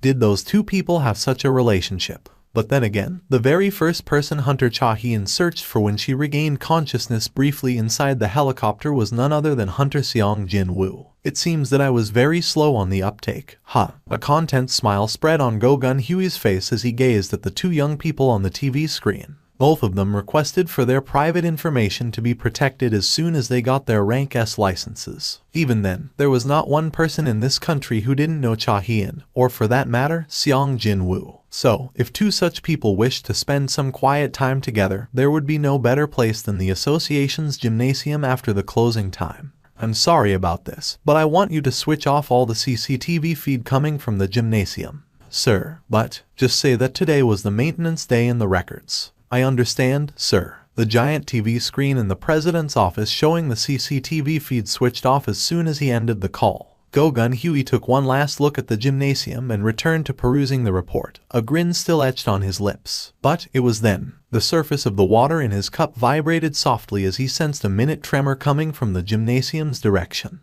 Go-Gun Huey didn't bother to look at the gymnasium and simply carried on smiling. Indeed, being young is the best. This is. Jinwoo massaged his aching forehead. It seemed that he had been greatly underestimating Cha Hien's actual skills up until now. Ygritte's strength had been boosted overall by the Demon King's longsword. But in the end, he couldn't win against her skills. Right after Ygritte's left arm flew away from being cut, Jinwoo ended this match. Even though they would regenerate back to full, he still couldn't stand the sight of his soldiers getting destroyed. This one doesn't count. Didn't you say that you'd bring out the most powerful summon? Cha Hien walked closer and only stopped when she was one step away from Jinwoo. Was that Black Knight really your strongest summon? She wasn't asking him here. No, it sounded as if she was just trying to confirm what she knew already. Please call out your strongest summon. We agreed to do from that get-go, didn't we? But you may get injured. It's fine. I wanted to fight it at least one more time. Anyway. Jinwoo's eyes widened from her declaration. Wait, you knew. I saw the video footage. Cha Hien had watched the raid video starring Jinwoo several times by now. The giant monster that made its appearance during the clip, she definitely remembered seeing that monster shooting out the pillar of flames from somewhere. That summoned creature, that was the High Orc Shaman, the boss of that Ranka dungeon. Am I correct? If that was the case, then the mutated ant monster he hunted down this time would also have become his summoned creature as well. From the word go, she chose to go through the test while thinking of fighting that mutated ant. There is no meaning in a victory like this. She wanted to defeat the summoned creature that used the powers of the mutated ant monster, and thereby get Jinwoo to acknowledge her true value. He pondered for a little bit, before nodding his head. Baru. Right away, a shadow soldier enshrouded in jet black smoke rose up behind Jinwoo. Cha Hien instinctively jumped back and created some distance as soon as she saw Baru's entrance. Back then or now, that guy carried a truly horrendous aura. Jinwoo got genuinely worried when all color drained out of her face and quickly asked her, will this really be fine? Even if Baru had gotten weaker compared to when he was alive, this guy was originally a killing weapon born solely for the purpose of eliminating hunters. Cha Hien's lips were squeezed shut in a straight line, as she weightily nodded her head. Baru had been staring at her quietly for a while, before lowering his head to whisper a question to Jinwoo. Oh my king, how should I deal with this female? Cha Hien must have been unable to hear what Baru was saying, because she showed no particular reaction at all. Defeat her without injuring her. It shall be done. The former king of the ants and the current shadow soldier turned towards the deeply tense female warrior. Ahjin swallowed her dry saliva. She felt goosebumps break out on her skin from the enormous amount of magic energy emitted by her opponent. Mr. Xiang Jinwoo fought against a creature like this and won. Her eyes that showed no signs of hesitation while fighting against Ygritte were now trembling greatly. Baru was done with the necessary preparation to follow his sovereign's order, and suddenly spat out a mighty screech. Blade-like claws began extending out from the ends of Baru's fingers, so Jinwoo standing behind him sent over an unhappy glare. Retract the claws. The high-spirited Baru immediately retracted his claws. Jinwoo drilled one more instruction into his soldier's head. If you injure that woman, it won't be nice for you, either. Got that? I shall follow your will. Only after hearing that definite answer from Baru did Jinwoo declare the start of the second bout. Begin. Baru was the first to make his move. His sovereign had given him only one order: defeat the enemy without harming her. Baru once stood at the peak of his species, and he knew what the best method to perfectly fulfill that order was. And that would be this: make the opponent lose her will to fight by imprinting the clear gap in power between them in her mind. Baru disappeared from Ahjin's view the moment he moved, before reappearing right in front of her nose even before she had the chance to realize it. Ahjin's animal-like instinct kicked in even as the astonishment at Baru's speed nearly overwhelmed her, and she swung her sword at her opponent. She followed that up with dozens more. However, Baru stood in the spot and evaded all of her attacks without taking a single step. It was a precise movement that eliminated all necessary motion. He was so bloody quick that afterimages were left behind in his wake. This was the display of an unbridgeable gap in their power levels. This is impossible. Ahjin's eyes shook hard every time she missed. It can dodge all my attacks at such a close distance without moving its legs once. Just one more time. She took aim at the neck of her opponent and took a swing, but the creature lightly evaded it by leaning back slightly. No matter where she attacked from or how she changed her attacks, her opponent easily dodged them all. How can this be? This thing wasn't even alive anymore. This thing was a summon borrowing the powers of the dead monster, so how could it still be this strong? And also, Mr. Xiang Jinwoo, who can freely control such a summon, just what? Ahjin's movements became a tad dull from the vague fear invading her, and Baru seized upon this opportunity to smack her incoming sword away with the back of his hand, and then pressed his face closer to hers. Ahjin froze up on the spot as the stench of death blew right into her face. This is the end. She inadvertently gasped out the moment those huge mandibles filled up her view. However, the creature didn't crush her head by snapping shut its maws but instead chose to screech out loudly right in front of her face. She was knocked away ungainly from the screech containing his magical energy. Jinwoo grimaced while watching that. Indeed, there was no way he'd start enjoying the sight of someone else getting knocked around one-sidedly like this. However, she stood back up again and fixed the grip on the sword as if to show that she wasn't giving up at all. Jinwoo tilted his head. What is she trying to do? The Ahjin he knew wasn't a low-class hunter who didn't want to accept the difference between her and her opponent even after confirming the truth with her own eyes. And she's definitely not reckless enough to keep attacking when she knows of the gap, too. In that case, could she still be in possession of one more card up her sleeve? Whatever it is, I hope she's not making an incorrect call. Jinwoo was mentally linked with Baru, so he could feel how much his soldier was suppressing its killing intent at the moment. On the other hand, Ahjin's will remained unyielding, even though she found herself in an absolutely disadvantageous position. He was getting a bad premonition here. Jinwoo's expression became even more serious as he watched the two of them. On the hand, Baru had failed to understand Ahjin's decision. He had displayed their overwhelming gap in power several times by now. So, why hadn't she stopped her challenges yet? The former king of ants, a being who lorded over others at the apex of the food chain, was beginning to get displeased by the human female's stubbornness. The basis of his anger stemmed from the past memory of him being a ruler. How dare! The moment Baru made up his mind, he arrived before Ahjin in the blink of an eye. He then pressed his face closer to glare straight into her eyes. Any life form still breathing would have immediately realized who was the predator and the prey in this situation just from their gazes meeting like this. It would be a warning from one's primal instinct. Baru planned to awaken that instinct of his opponent and make her lose her will to fight in that manner. But unfortunately, his ploy wasn't as effective as he thought. Just as Jinwoo had predicted, Ahjin still held one last trump card to fall back on. The skill, sword dance, one she was most proficient in wielding. Her movements sped up as if she was performing a deadly dance, and the tip of her sword drew splendid arcs in the air. Too bad. Baru used his claws to easily defend against all those smoothly flowing attacks that had no interruptions in between. At the end of the barrage, his expression crumpled unsightly. No more playing around. Baru snatched the sword flying at him with his bare hand and crushed it. She only had half a sword left, but rather than falling into despair, her glare became icy cold. Instead, I have only one last chance. Every single drop of magic energy in her was poured into the broken sword to activate her skill, Blade of Light. The magic energy expenditure for this skill was far too great,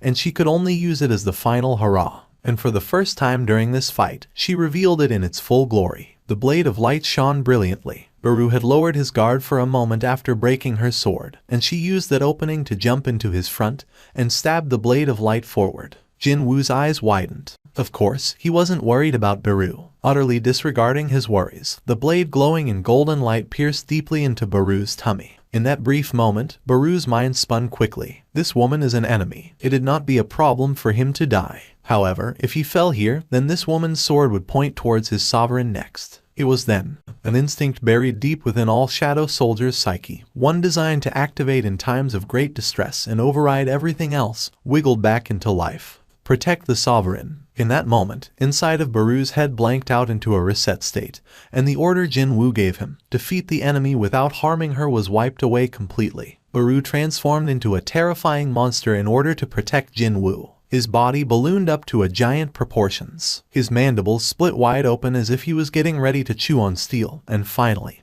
his claws extended out to resemble a group of sharp blades. Stop. Baru finished getting ready to rip apart his owner's enemy, and swung all 10 of his claws and their sharp edges at his target. Swish! Just before all 10 blades reached Ahjin, Jinwoo managed to make it just in time. I told you to stop, didn't I? Jinwoo stopped both sets of Baru's claws with his bare hands and began glaring at his soldier. Baru met that enraged glare and began shuddering. He quickly leapt back and, while not even bothering to pull that sword of light from his midriff, prostrated flat on the ground and begged for forgiveness. Oh my king, mercy. Jinwoo knew what this guy was thinking of the moment he was about to act. Hell, the singular thought of protect the sovereign was ringing really loud inside his head, too. Jinwoo glared at Baru for a little while, before shifting his gaze away. Ahjin was completely spent and, unable to stand any longer, plopped down to the ground. She knew that she just came face to face with death again during that brief moment. Are you all right? Jinwoo walked closer. Why were you pushing yourself that hard? I mean, you shouldn't have any reasons to enter my guild while putting yourself through a ringer like this, right?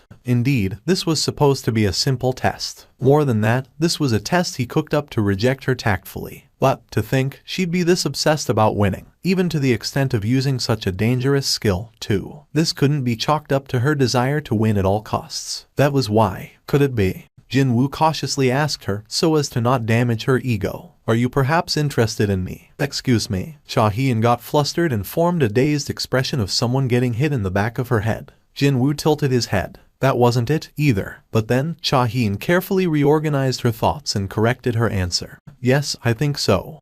Within the United States Hunter Bureau, the director was feeling rather unhappy after receiving the news of Hunter Seong Jinwoo's recruitment ending in failure. Instead of getting a report, he summoned the deputy director to the conference chamber. The deputy director brought Madame Selner with him. Explain what happened back there, the director asked even before they had the chance to sit down. This was the first time since the founding of the Hunter Bureau that their scouting offer, accompanied by Madame Selner no less, had been rejected by the subject. The deputy stood up with a darkened expression and lowered his head. I'm truly sorry, sir. I didn't call you here for your apologies, Michael. Madame Selner was able to observe Hunter Seong Jinwoo. What was the result? The director knew how her power operated, so the result of her observation was as important as the result of the recruitment itself. Hunter Seong Jinwoo is. The deputy licked his dried up lips from tension and continued on. Is apparently one of the kings. What? The director jumped up from his seat. Of all the powerful hunters she had met over the years, she described only 3 people as kings. And all 3 of them were powerful enough to shake the world by the scruff of its neck, too. Quite literally, they were the zenith of hunters. And the man named Seong Jinwoo had to be included in that list now, as well.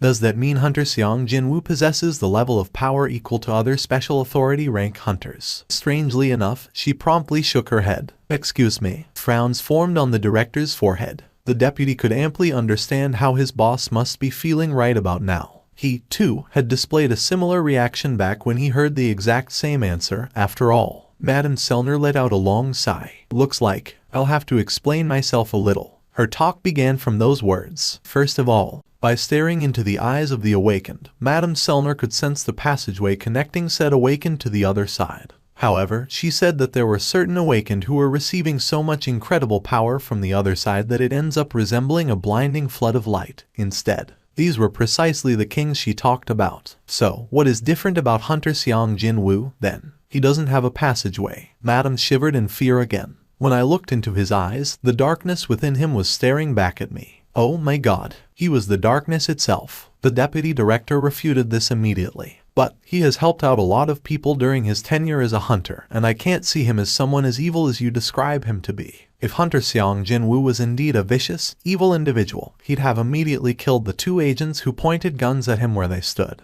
However, he just let that slide without caring too much about it. Madame shook her head. I wasn't talking about whether Hunter Xiang Jinwoo was a good or evil man.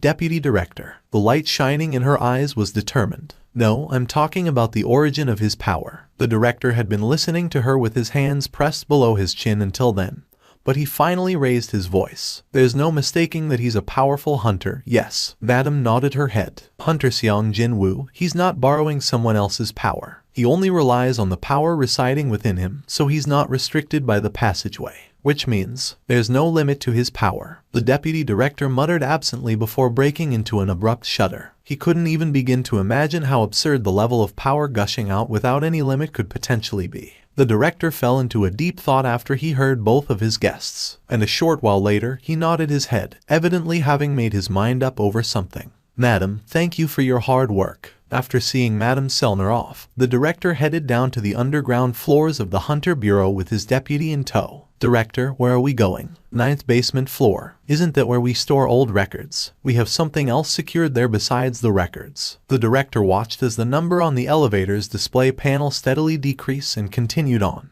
If we can't rely on Madame Selner's power, then we should use a different method to bring him in. That man was still so young, and he possessed unfathomable power. If Hunter Xiang Jinwoo indeed possessed incredible power just as Madame Selner had alluded to, then it no longer mattered whether that was the power of light or the power of darkness. A knife you picked up to protect yourself would look like a deadly weapon from someone else's perspective. Do you still recall the very first rank S gate ever to appear? Of course. How could anyone forget the worst dungeon break in history that destroyed a portion of the western United States? The American government summoned in the world's most powerful hunters with an unbelievably huge amount of reward on offer, and eventually, they succeeded in killing the boss-level monster that emerged from that rank S gate. However, only 5 survived that encounter, meaning, just a single monster managed to kill dozens of the best hunters out there. Without their sacrifice, the nation of the United States of America might have ceased to exist altogether. That was why the American government bestowed the 5 remaining saviors the rights equaling that of the country itself.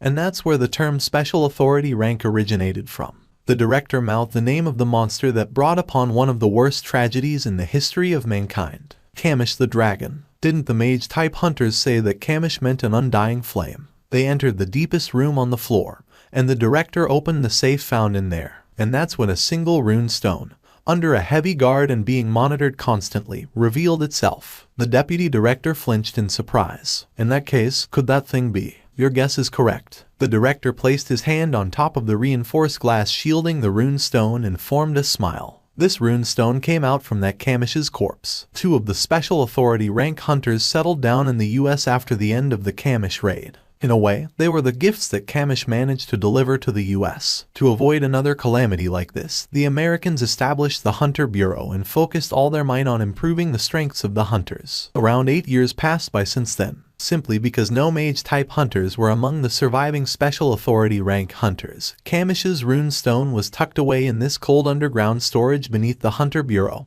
waiting for a new owner to come along. The director formed a meaningful smile as he peered into the glass case. Kamish will present us with yet another invaluable gift to our beautiful country very soon.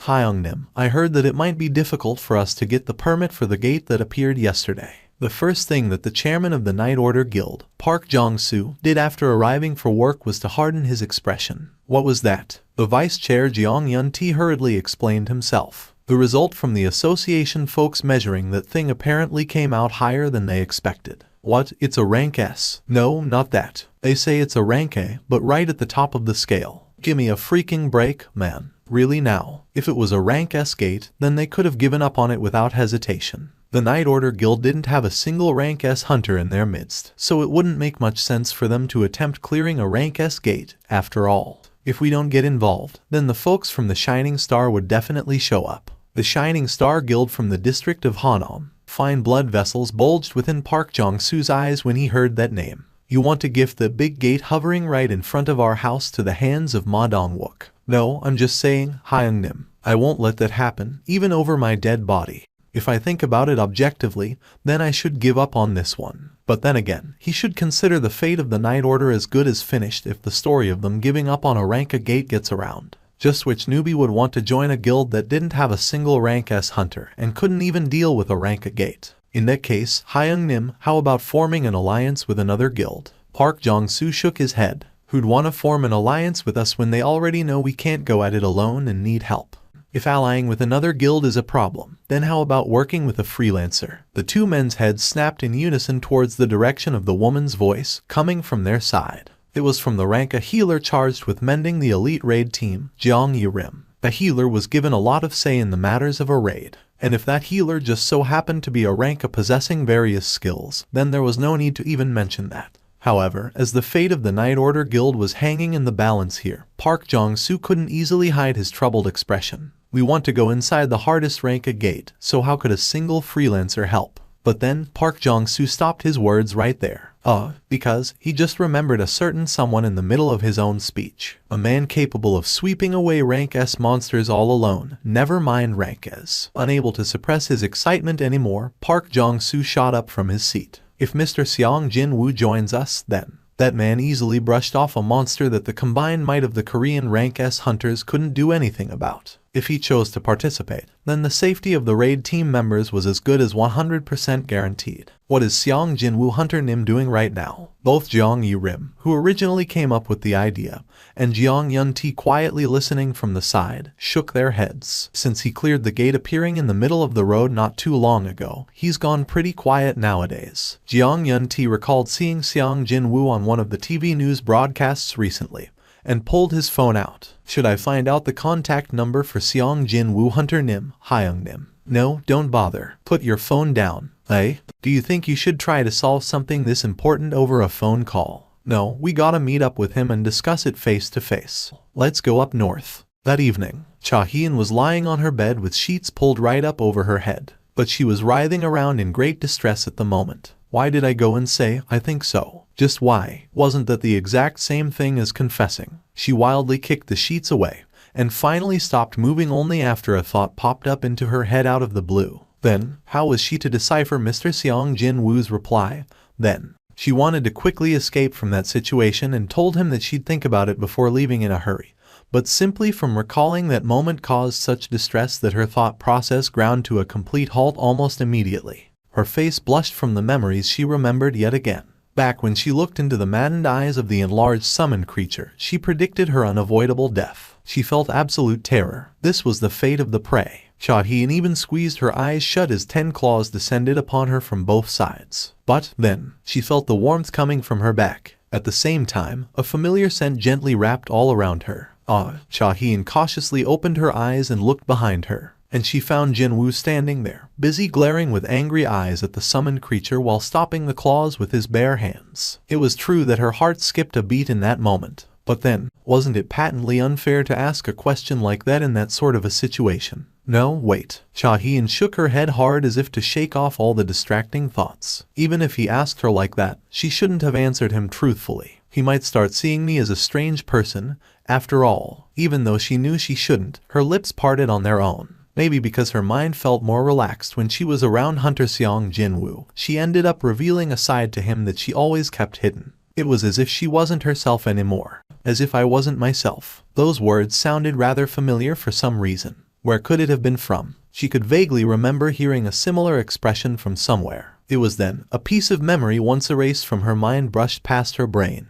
Please, pass it on. Cha-hyun quickly bolted upright. She finally recalled that voice, a voice that seemed to slowly fade away to the other side, just like a waking dream, even though it couldn't have been that long ago. Please, pass this message on. Cha-hyun did her very best to remember the contents of the voice as well as the owner of it. The full scope of the memory, blurry and indistinct as if a thick veil of fog was covering it, slowly regained its former glory. Please pass on the message that he needs to be wary. I met with Hunter Min Byung-gu back when she lost her consciousness and was being dragged into the endless void.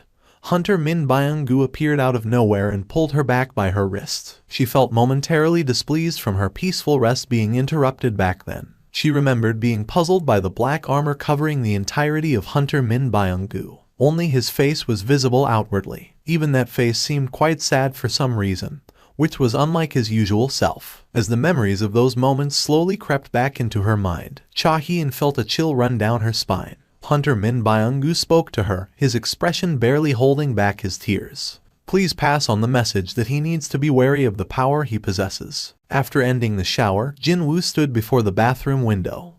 He sure looked okay from where he was standing, but to think that he was so good looking that a beauty like Cha-hyeon felt enough interest to try switching guilds. Am I really that good looking? Jinwoo peered deeper into the mirror, and a smirk leaked out of his mouth. He wasn't planning to drown in narcissism even if no one told him to. He was confident of only one thing about himself, and that would be his taut muscles, getting progressively firmer through repeated daily quest routines, as well as his height that suddenly grew up much higher than before, probably due to the influence of the system. That was about it. Meaning, all he had was his body and not much else. As for his face, well, minus his sharper than normal eyes, wouldn't it be on the level of an average man commonly seen on the streets? It was at this point that he noticed something. Hold on. Jinwoo's expression became serious as he stared into the mirror. He leaned his head slightly to the side and took an even closer look than before. The Jinwoo of the mirror's reflection and the Jinwoo of reality stared at each other for a long while. A strange light flickered in Jinwoo's eyes. His gaze swept all over his face, and as he thought, he really did change. Those small scars, spots and nicks that couldn't be seen normally and needed to be looked at really close,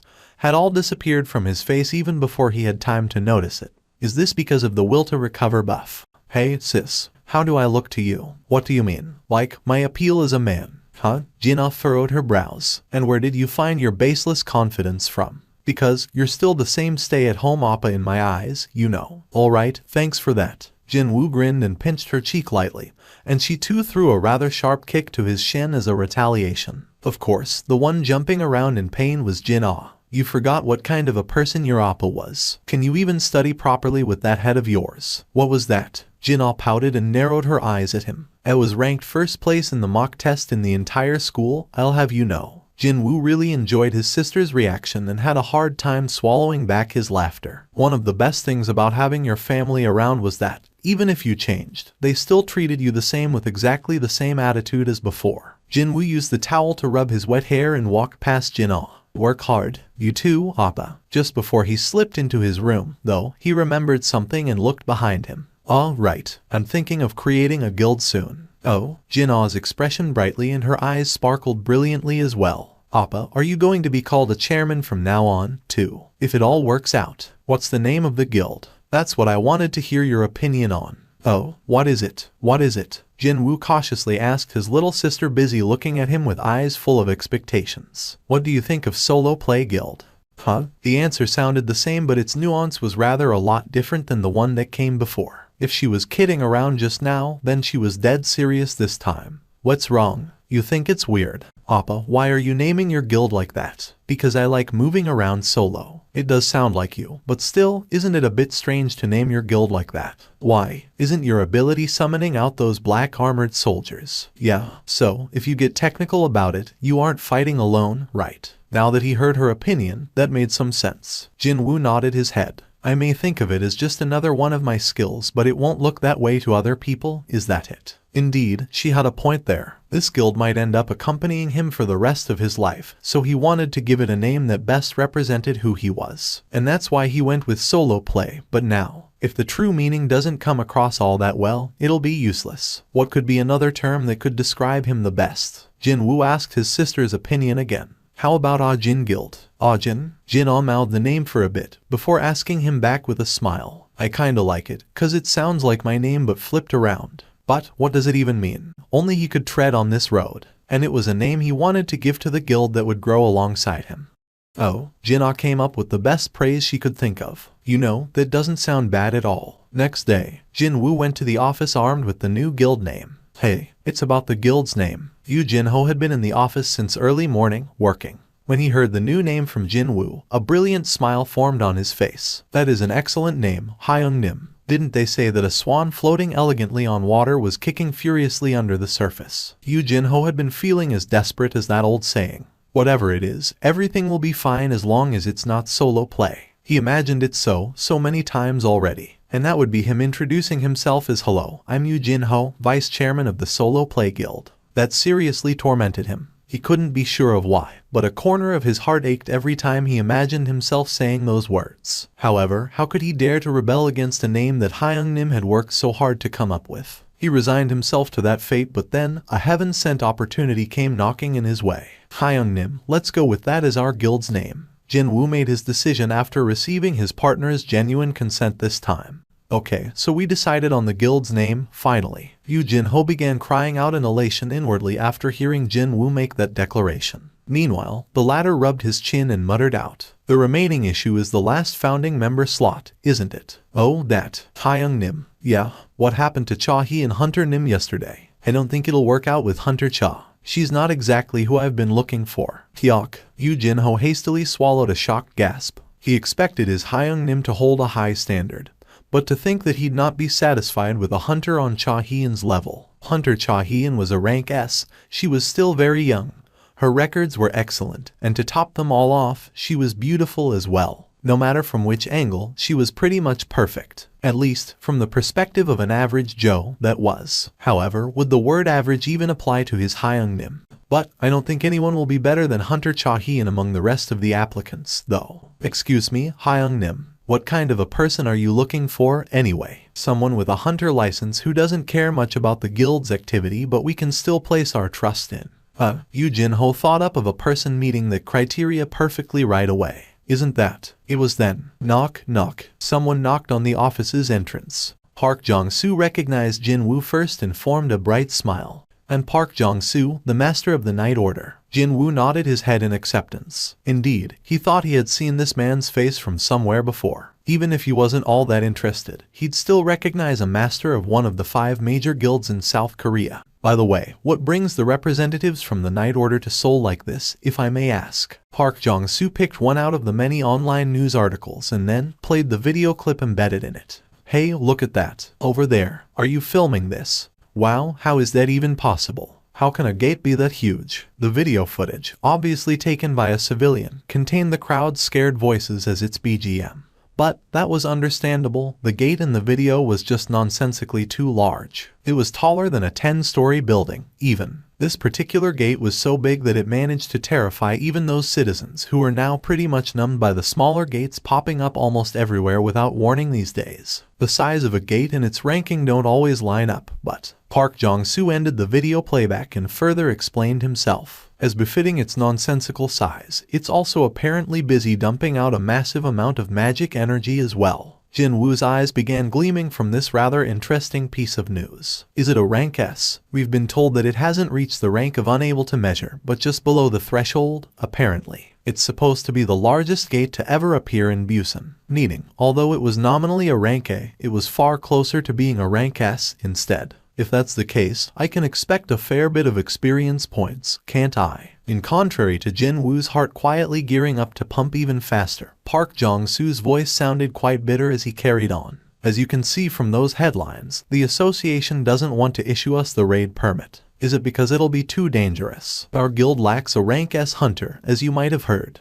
Actually, I believe that we'll get the raid permit for this gate if you decide to cooperate with our assault team, Hunter Nim. Jinwoo crossed his arms and leaned against the back of his chair. Before his pondering could get any deeper, though, Park Jong-soo hurriedly added on. Of course, we will definitely make sure not to treat you poorly. With a smile still etched on his face, he pulled out the prepared contract. We will hand over 20% of the revenue generated from this dungeon. He was saying that one of the major guilds was prepared to submit 2/10 of the potential profit from a gate to a freelancer. Now that was an unimaginable offer for a regular hunter. Now typically, a rank S hunter would only command around 10% of the overall revenue when a large guild raided a dungeon. But the Night Order was offering up double of that norm. As Park Jong-soo had said, this certainly wasn't a poor treatment by any stretch of the imagination. Unfortunately, Jinwoo's thoughts were a bit different. 50-50 split. Park Jong-soo's hand flinched momentarily as it was about to pull out a pen that was supposed to help Jinwoo sign the contract. If you agree to consider me not as a freelancer but as a guild, then I shall cooperate with you.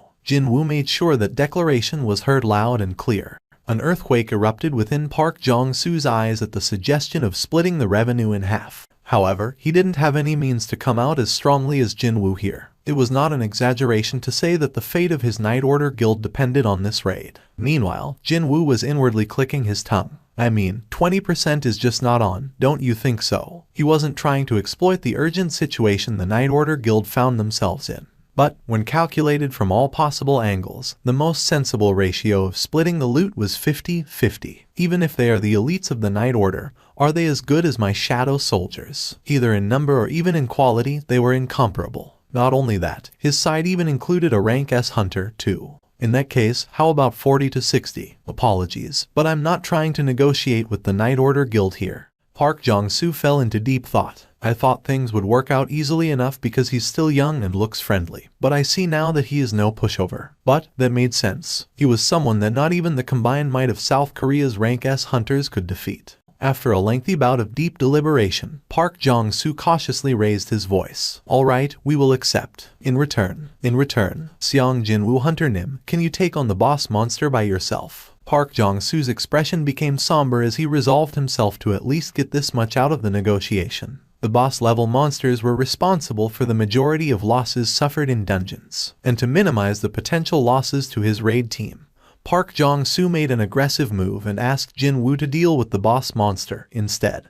In order to hide a smirk trying to break out of his lips, Jinwoo lifted the hand previously supporting his chin right up below his nose and covered the entirety of his mouth, then formed an impressive frown. He wanted to look as if he was giving it a very serious consideration here. And it worked wonders. Park Jong-soo forgot all about the passage of time and solely concentrated on Jinwoo's decision, as his hands were soaked in sweat. After a long while, Jinwoo let out a soft sigh, and then, alright, we'll do it that way. It's been some time since the gate first appeared, so at the latest, we need to start the raid tomorrow. Then, I'll see you tomorrow.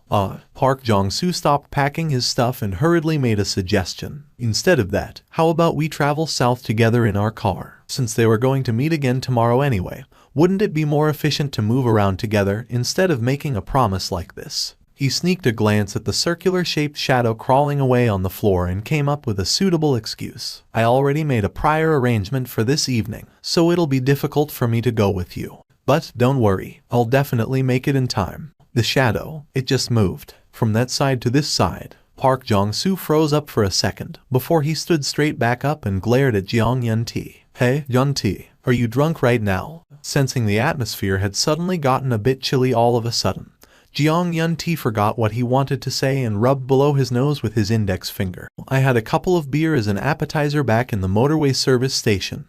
Hyung Nim. Didn't I say that you gotta be more mindful when we're trying to conduct official business? I'm sorry, Hyung Nim. Jeong Yun-ti bowed to Park Jong-soo, before bowing to Jinwoo as well. I'm sorry, Hunter Nim. This guy here, he means well, but he also sometimes spews out nonsense with a couple of drinks in him. I apologize if we ended up making a fuss. No, it's fine. I mean, shadows can move around sometimes. And so, as the meeting was coming to an end in a friendly atmosphere, Jinwoo's phone resting on the conference table suddenly vibrated.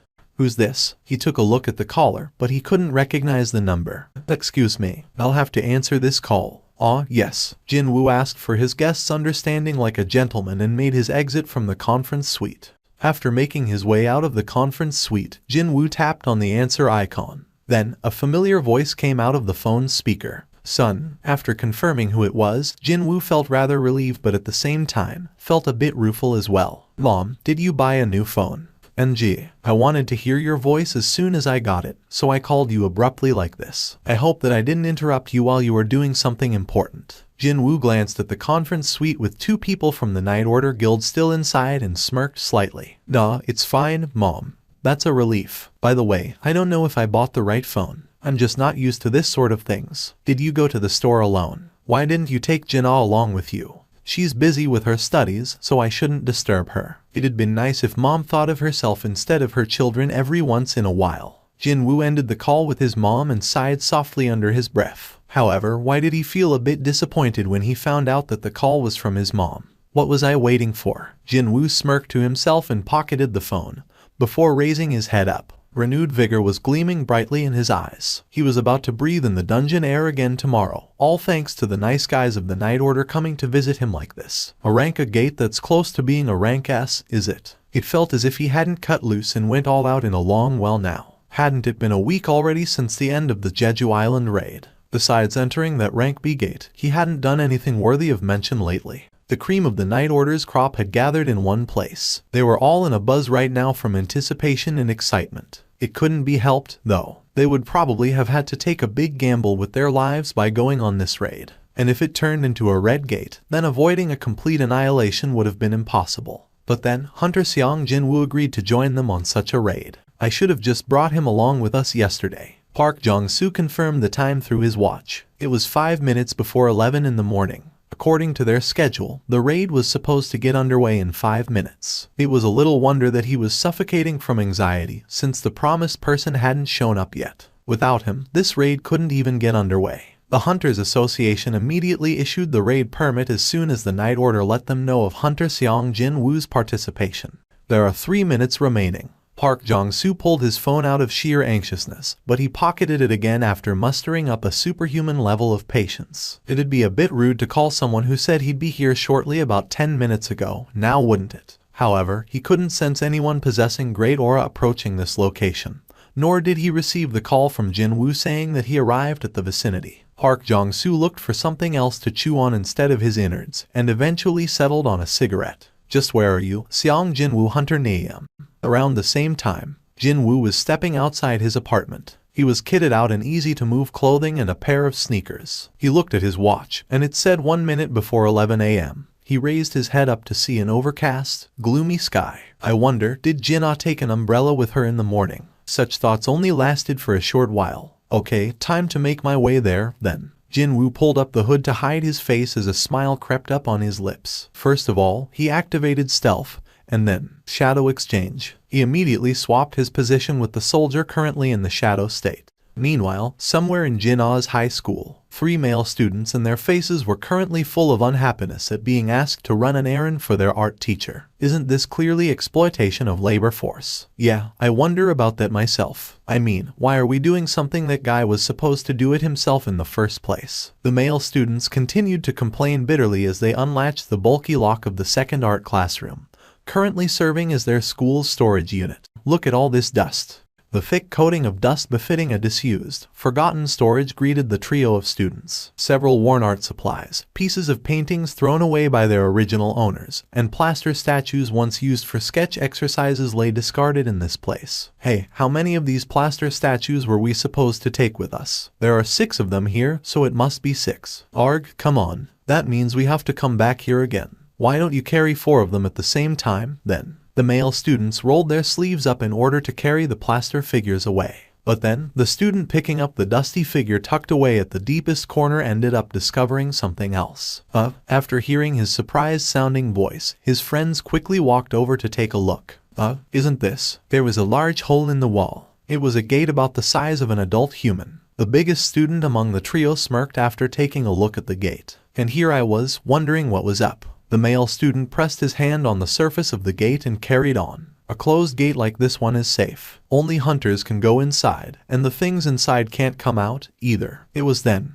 A crack suddenly formed on the surface of the gate, and at the same time, a hand shot out to grab the head of the male student. The male student struggled fiercely to get out of the grip, but the hand didn't even budge an inch. And then, accompanying the sound of a hard surface of a fruit shattering into pieces, blood splattered all over the dust-filled storage.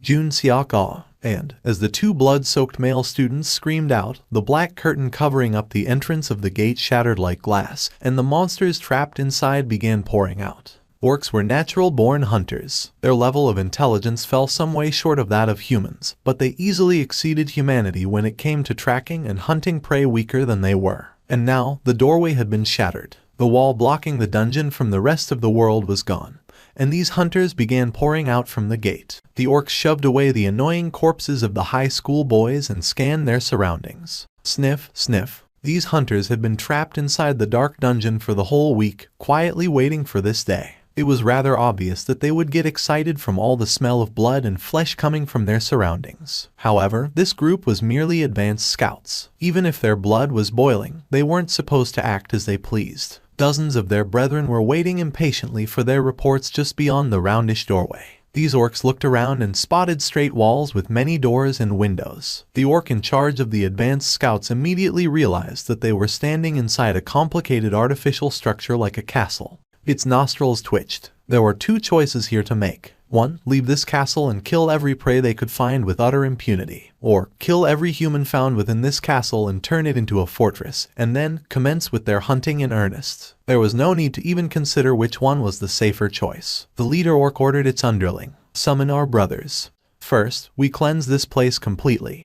There was a sizable crowd of people gathered in the coastline of Gwang and Rai. Even though the weather was overcast and gloomy, there was this one thing that made these people show up here in morbid fascination. And that would be the gigantic gate floating above the beach. Looking at it for real now, it kinda looks bigger, doesn't it? He could see the gate right in front of his eyes that looked way bigger than the one from the video clips. The amount of magic energy leaking out of that thing was as serious as what the association had told the Night Order Guild, too. What kind of monsters will I find inside? A smile unconsciously bloomed on his lips. Besides that nonsensically huge gate, though, everything else looked the same, more or less. Just like how it'd be with raids being taken on by other guilds, there were two groups of low-ranked hunters nearby. That's the retrieval team, and that's the mining team. And the old saying said that you'd see as much as you knew. He could easily tell apart their roles through the attire and their equipment. This was indeed all thanks to participating in the raids of the Hunters Guild in the past. He really came. It's Mr. Jinwoo. The elite hunters began gathering around after hearing Park Jong-soo's call sign, and began forming bright expression after they recognized Jinwoo. Hunter Nim. The Jeju Island raid was really amazing. How do you summon those black soldiers? Wait a sec, are they even summons? Will you be taking the lead in today's raid, Mr. Jinwoo? Just as Jinwoo was feeling progressively lost from the outpouring of all these questions. Stop. Will you just stop? Healer Jeonghi Rim, responsible for coming up with the idea of bringing Jinwoo in the first place, pushed aside other hunters and stepped up to the front. Why are you trying to trouble Seong Hunter Nim to this degree? You aren't some country bumpkins either, so why? Her eyes glaring at her wayward colleagues were as sharp as a pair of blades. A high-ranked healer was comparable to one's own mother in a way, because she was responsible for the raid team's overall well-being. The team members had to swallow their dissatisfaction and keep their mouths shut, as if they were being scolded by their mother. Jeonghi Rim formed a grin. She then airily spun around and extended her hand to Jinwoo for a handshake. I'm the main healer of the Night Order's elite assault team, Jeong. Rim. It's a pleasure to meet you. She formed a soft smile with her eyes and continued on. I don't know about others, but seeing that you're about to lead the team, and the fact that I'm the main healer, we should be at least on the same page before we start. Yes. Jinwoo avoided meeting her ulterior motive-filled eyes and looked at Park Jong-soo instead. You haven't explained to them already. Oh, that. Well, Park Jong-soo scratched the back of his head as if he was embarrassed about something. My schedule had been just too tight, you see. I was so busy with going through all the formalities and summoning these guys out here that I've ended up forgetting about it. I, Park Jong-soo, will take the lead for today's raid. Chairman, it's you again. But we have Hunter Seong Jinwoo here, so why? Is it okay to even do that? Park Jong-soo was a tanker at the very top of the rank A, so it was definitely not a strange occurrence to have him lead a team. Excluding those times that he couldn't participate due to his condition being less than ideal, the majority of the raids happened under Park Jong-soo's leadership. However, didn't they have a rank S hunter among the team now? The strongest hunter present taking up the lead. This was one of the commonly accepted rules in raiding a dungeon. Park Jong-soo quickly offered up an explanation for the sake of his confused teammates. Seong Jinwoo Hunter Nim will take up the role of guarding our rear, and will ensure our safety during the raid itself. Watch the assault team from the back and take care of the safety of the team members. This was Park Jong-soo's demand. This was for the safety of the team, of course, but also for the sake of the guild's honor as well. It's the ogre, somewhat different from Jinwoo's own premonition.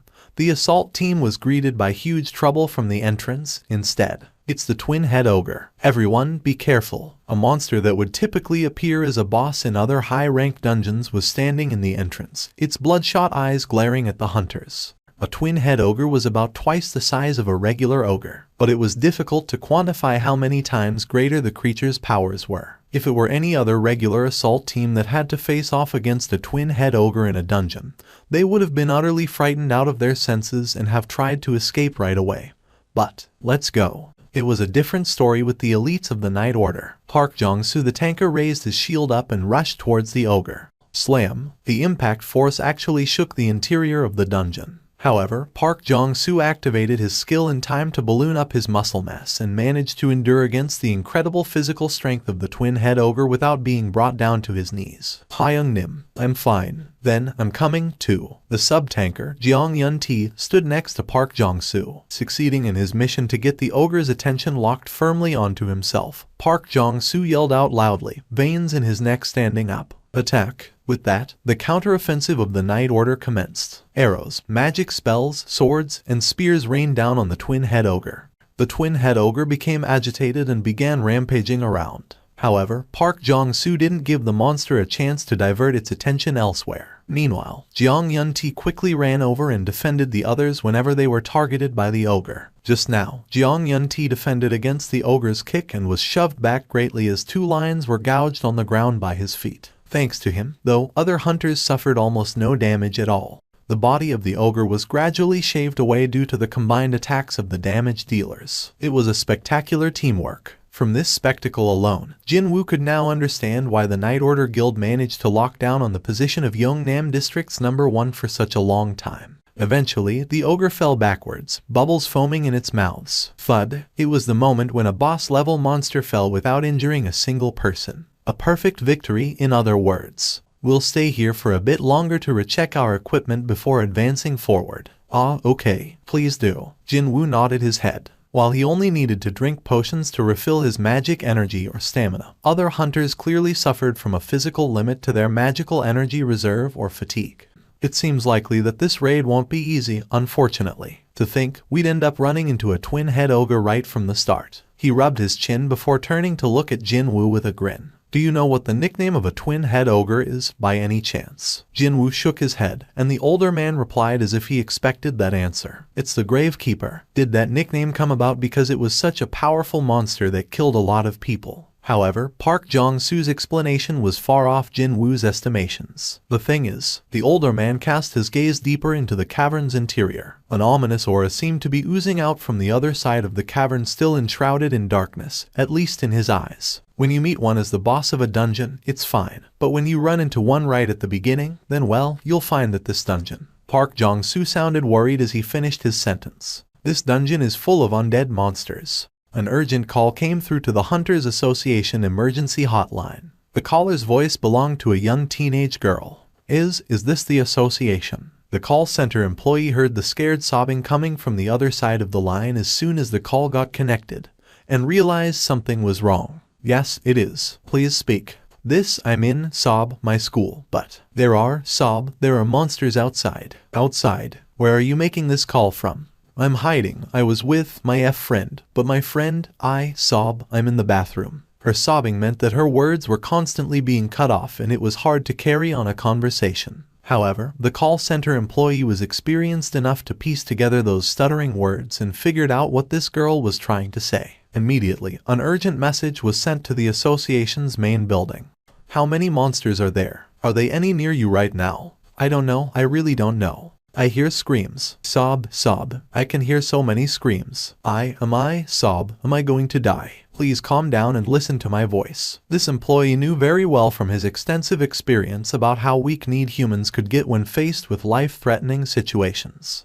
Right now, hunters from the association are headed your way. These hunters will not give up on you guys. That is why you need to stay calm and rational, okay? Can you hear me? Really? In that case, can I survive? The voice coming from the other side of the line was gradually recovering from the panic state. That was a good sign. The employee thought that he succeeded in calming the female student down, and then asked the question that could prove to be most important in saving the girl's life. By any chance, those monsters? Do you know what kind of monsters those are? Yes, I know, I saw them on TV. Which monsters are they? If the monsters possessed weak senses and chased after humans using their eyes, then hiding in a bathroom would work as a suitable solution for the time being.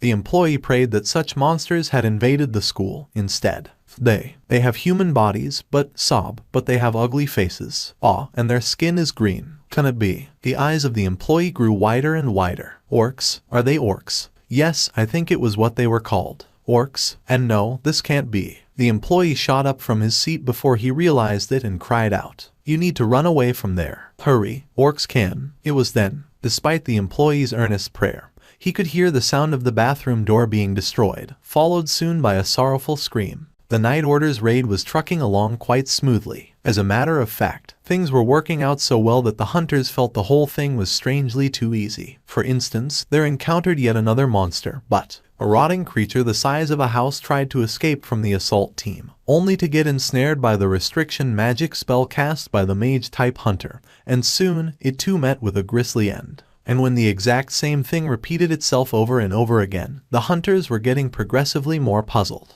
Isn't this weird? Why are these monsters running away when they see us? Isn't it like they were being chased away? What's the matter, Seong Hunter Nim? Is something following us? Jinwoo didn't answer her. As a matter of fact, his heart was beating so madly that he didn't even have any leeway to answer her questions. Could it be? Jinwoo's eyes, as they stared towards the outside of this dungeon, began quaking violently. Only then did Jeong Yi-rim also realize that something was wrong as well. Heartbreaking screams rose up from all corners of the school. Less than half of the students managed to escape from the school alive. As for the rest, either they had all ended up as corpses, or were busy running around inside the school's premise trying to evade the orcs. Unfortunately, their futile resistance could only buy them a brief respite. The hunts of the orcs that started from the lowest floor continued on to higher floors and drove all victims caught in their wake to gruesome deaths. The students who couldn't run away in time and remained trapped in their classrooms could only cover their ears as more screams rose up from the lower floors. The classrooms for the third-year students were located on the top floor of the school building.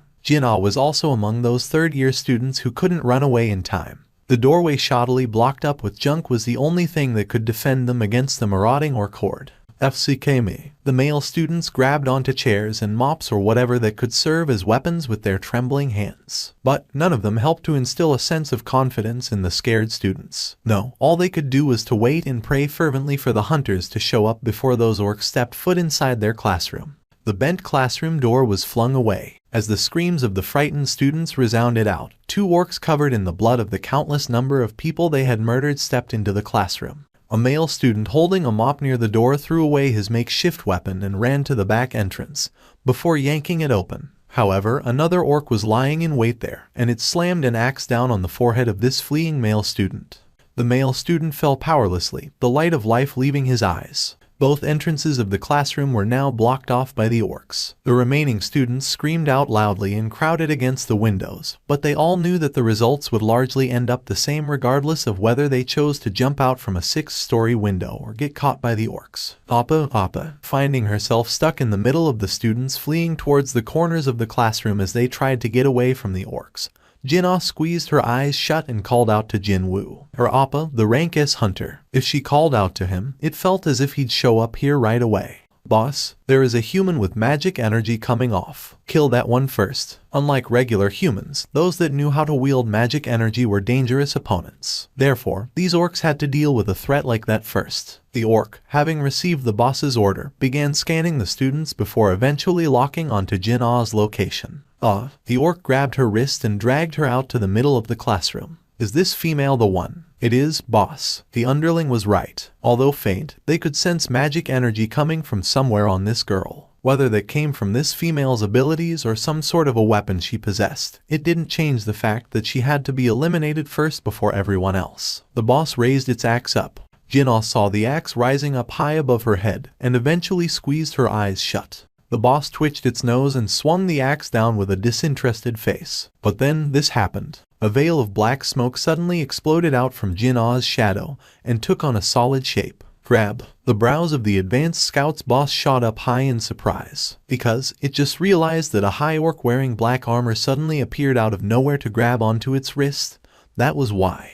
Before the puzzled orc could say something, The high orc threw a simple punch and shattered the head of the monster like an exploding watermelon. The jaws of the students watching this sight fell to the floor. They were about to avert their gazes before the scene of their classmate getting murdered played out. Yet these soldiers decked out in black armor suddenly appeared without a single warning. Soldiers? No, hold on, was it even okay to call those things soldiers? But these monsters looked more orcish than orcs themselves, and were at least double the size of an orc and featured red skin. Really, when standing before the black-armored orc, that scary-looking orc now resembled a boy about to enter his teenage years instead. But that was to be expected. The shadow soldiers Jinwoo had left behind in Jinaw's shadow were the high orcs serving as the guards of the boss monster Fangs from the high-ranking dungeon. Not only that, these guys were the cream of the warrior crop found there. Regular orcs dared to have a go against high orc warriors. What a funny notion that was. The students were freaking out properly now. Yuck. The terrifying monsters threatening their lives up until only a few seconds ago were getting massacred by even more monsterish monsters now. Their current level of shock and fear had gone far past what they could tolerate, and caused the inside of these students' heads to completely blank out. Except for one person, that was. Only Jinwoo knew the significance of those black armors and began crying softly. Appa, did Appa. Jinwoo could sense her Appa's trace from these three high orcs surrounding her like a trio of bodyguards.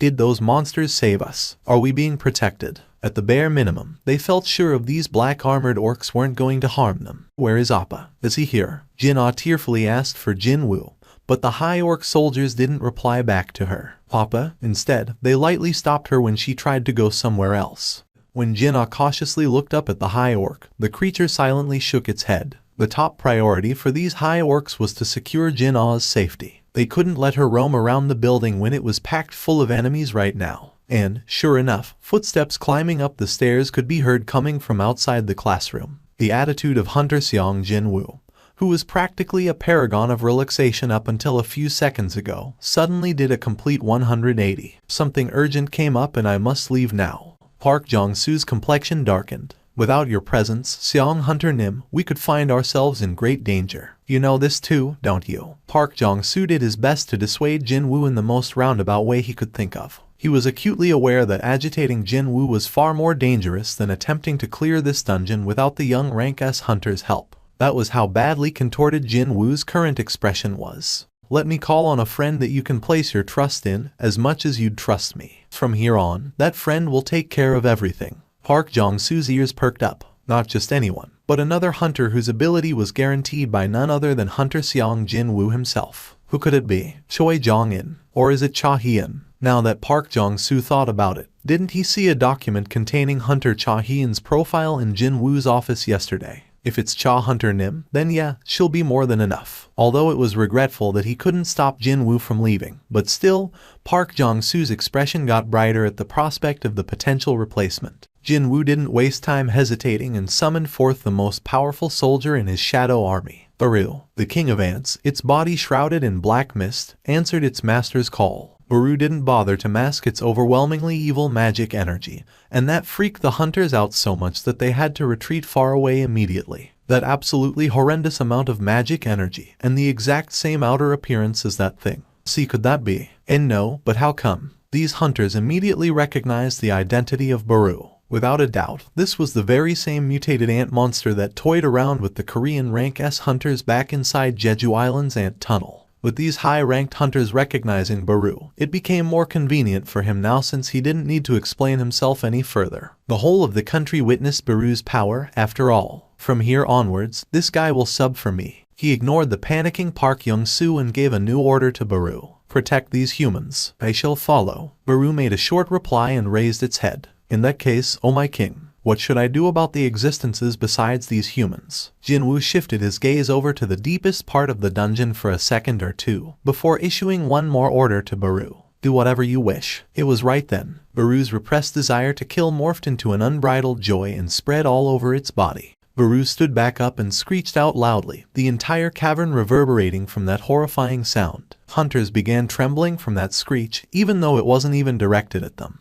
Wait. We need to finish the raid with that thing. Cold perspiration trickled down Park Jong-soo's back. Jinwoo didn't even pay any mind to the reactions of the hunters and simply summoned 20 more ant shadow beast soldiers to aid Baru's cause. Having breathed in the fresh outside air for the first time in a long while, the beast soldiers began screeching out loudly as well. And quite obviously, every hunter bearing witness to this spectacle froze up where they stood. Hold on. Jiang Yirim quickly turned around and called out to Jinwoo. Are you going to leave just like that? After letting loose this monster's here. If you want, I'll simply undo the summoning. But when that happens, Jiang Yirim flinched when Jinwoo's cold glare landed on her. I'll no longer care about what happens to the Night Order Guild. Jinwoo made a promise, and that was, he'd protect the members of the Night Order Guild and ensure that they wouldn't get harmed. However, if the other side declined his act of goodwill first, then he didn't see the need to stay responsible for these people, either. Jinwoo's unyielding declaration shut up the mouths of not just Jiang Yirim, but the rest of the Night Order's hunters, as well. As his distance from the raid team grew,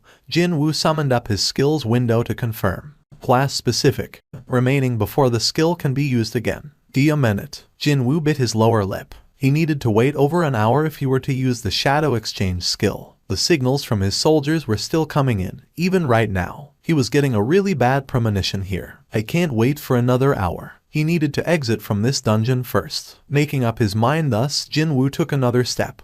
But then, undead monsters that were supposed to be finished off after the assault team went past here began raising their bodies up again. Jinwoo's eyes burned brilliantly from rage. He was enraged by these worthless monsters trying to block his path. When that happened, like a lie, the undead monsters all knelt down towards Jinwoo. Flop, flop. There was not one exception here. Every single revived undead monster was prostrating before Jinwoo now. But why? Jinwoo tilted his head. Could the reason for every monster encountered by the assault team being so terrified be all because of him? Is it because I possess a higher ranked class than a necromancer capable of controlling the undead? The current situation was puzzling, but he didn't have enough time to think about this too deeply. He stored the short sword back in his inventory and ran with all his might to exit from the gate. The attention of the people waiting outside the gate focused on him in an instant. Why did only Hunter Seong Jinwoo get out of the gate? They sent their curiosity-filled gazes in his direction. But Jinwoo ignored them all. Kaizel. Suddenly, a sky dragon covered in black mist revealed itself. The spectators immediately recognized the sky dragon, which had appeared in the news a couple of times before, and they began crying out while pointing to Jinwoo. To where my little sister is, at your fastest speed. If something tried to block his way, he'd smash past them regardless of what they were. Kaizel roared out in happiness, knowing that now it could flap its wings without any restrictions whatsoever. Kiok. Right away, Kaizel unfurled its massive wings and took to the sky. The last restriction was finally undone. Finally gaining the freedom of movement, the owner of the dungeon left the boss chamber and strode outside the gate. It was the chieftain of the orcs, Gurektaru. Its entire body was covered in black tattoos, seemingly not leaving behind even a single patch of empty skin. Tattoos signified victory to orcs. These were proof of how many battles this creature fought and how many enemies it had slain so far. Gurektaru, Gurektaru. The orcs waiting for the chieftain in front of the gate chanted out its name and lowered their heads. High orc warriors are aiding humans. High orcs. Indeed, high orc warriors were strong. Regular orc warriors wouldn't be able to fight against them. Meaning, it was now time for the chieftain to step up. How many? 3. Even if their opponents were strong. What a shameful notion it was for dozens of great orc warriors to fail at subduing only 3 high orcs. Pathetic. Gurektaru's expression crumpled. The orcs were scared stiff from the chieftain's anger and began trembling like leaves. Lights of madness were burning furiously within Gurektaru's eyes. Insolent beastards. It was now time to demand appropriate compensation from the high orcs, who dare to interrupt the hunting of the orc warriors. Suddenly finding himself left behind along with ant monsters, Park Jong-soo was feeling rather dumbstruck at the moment. Hyung Nim, leave me for a bit, okay? I need time to think. Being surrounded by over 20 of these monsters, no summons, Park Jong-soo was getting this close to abandoning this raid altogether. Okay, so, let's say that we give up on this raid. If so, then how should he explain the result of this raid to the reporters waiting outside? Could he say, Hunter Seong Jinwoo had to suddenly leave the assault team and therefore they couldn't afford to advance forward anymore? Or, they had to give up on the raid because they got too scared of the new friends Hunter Seong Jinwoo summoned here for them? What kind of an embarrassment would that be? Didn't matter which excuse was used, it had become a source of ridicule for them. Probably for forever. Park Jong-soo clenched his teeth. Fine, we go forward. Did it really matter if they were scared of these summons? At the end of the day, weren't they Hunter Seong Jinwoo's slaves? When Park Jong-soo thought about this, his mind calmed down just a tad. I mean, seriously, these guys are Seong Hunter Nim's summoned creatures, so they won't do anything weird to us, right? Park Jong-soo's confidence-filled eyes shifted over to Baru, and the latter approached the hunter after sensing his gaze. Yuck. The confidence of a few seconds ago evaporated real fast, and Park Jong-soo could barely squeeze out a trembling voice. Well, let's get going. Rather naturally, he began speaking in a super polite tone. However, Baru showed no reaction even after hearing Park Jong-soo's voice. No, it just stood there and simply stared back, wondering if his manner of speech was still not good enough for this creature's whims. Park Jong-soo became even more polite in his tone. Should we get going now? Even then, Baru showed no sign of budging from the spot. Park Jong-soo's consciousness was gradually getting fainter as he had to stare longer and longer into the powerful glare of the creature in front of him. Could it be that this guy can't understand what I'm saying here, and that's why it's not moving? When Park Jong-soo's thoughts reached this point, he forced his facial muscle to contort into an ungainly smile, and then he pointed towards the interior of the dungeon. In front, forward. In that moment, the mutated ant monster disappeared instantly, along with the sound of a bullet leaving the silenced gun. Where did it go? Even before Park Jong-soo could scan his vicinity with puzzled eyes, Baru returned to his original position. Baru then pushed forward something held in his hand towards Park Jong-soo's face. What the heck? When the flustered hunter took a closer look, he realized that the mystery object was actually the head of a monster. Not only that, it was the helmet of one of the most powerful undead monsters, Death Knight, with a rotting head still trapped inside. Park Jong-soo freaked out and plopped down his butt real hard. The other members of the assault team also were jolted into stunned silence and hurriedly gathered around Park Jong-soo. Baru disinterestedly scanned the hunters now grouped together in one spot. He loudly screeched out to the rest of the ant monsters. With that, the ant army began to march forward in perfect order. Baru looked down at Park Jong-soo still on the ground for a little while, before he slowly turned around and followed after the marching ants. The hunters hurriedly checked out Park Jong-soo's current condition. Hyung Nim, Chairman, are you all right? Are you okay? Park Jong-soo replied to them with a stupefied face. I'm okay. His body was fine, but, for some reason, his heart ached instead. It felt as if he got ridiculed by a summoned creature. There's no way that's true, surely not. Indeed, a summoned creature couldn't have possessed such a level of intelligence. Whatever the case may be, though, he couldn't give up on this raid now that he even got humiliated somewhat like this. Park Jong-soo dusted off his butt and got back up. Let's go, as well. The expressions of the hunters stiffened up. You want to follow after those things? How can we go on a raid with monsters? The high orc warriors were indeed strong. Unfortunately, they were still no match for the orc chieftain, Gurektaru. The orc's leader left behind its guards in the corridor and stepped forward to fight all by itself. And then, while easily evading the attacks of the high orcs, pulled out a scimitar sheathed on its back. Is this all you have? The interior of the classroom was filled with the corpses of the orcs. Even at a casual count, there were 50 of them here. Make me enjoy this more, warriors of the high orc race. The chieftain's rage was transferred directly into merciless swings of its curved blade. Gurektaru's scimitar drew elaborate arcs in the air, and began shaving away the high orcs, their armors and all. The screams didn't come from the high orcs, naturally, but from the mouths of the humans hiding behind them. Gurektaru's forehead creased up in displeasure. Annoyingly noisy. After taking care of these high orcs, those bugs would be next. Gurektaru sliced off an arm of a high orc and chopped it up in fine pieces until it got eventually bored of doing that, and spun on its heels to cut off the opponent's neck clean off. When that happened, other orcs who had retreated outside the classroom because of the high orcs all began raising loud cheers. Gurektaru, Gurektaru. It was then Gurektaru's brows quivered. The headless high orc morphed to black smoke before reverting back to how it was originally, right in front of its eyes. Is this shamanism? Even after the orc chieftain cut and sliced its enemies several more times, the story remained the same.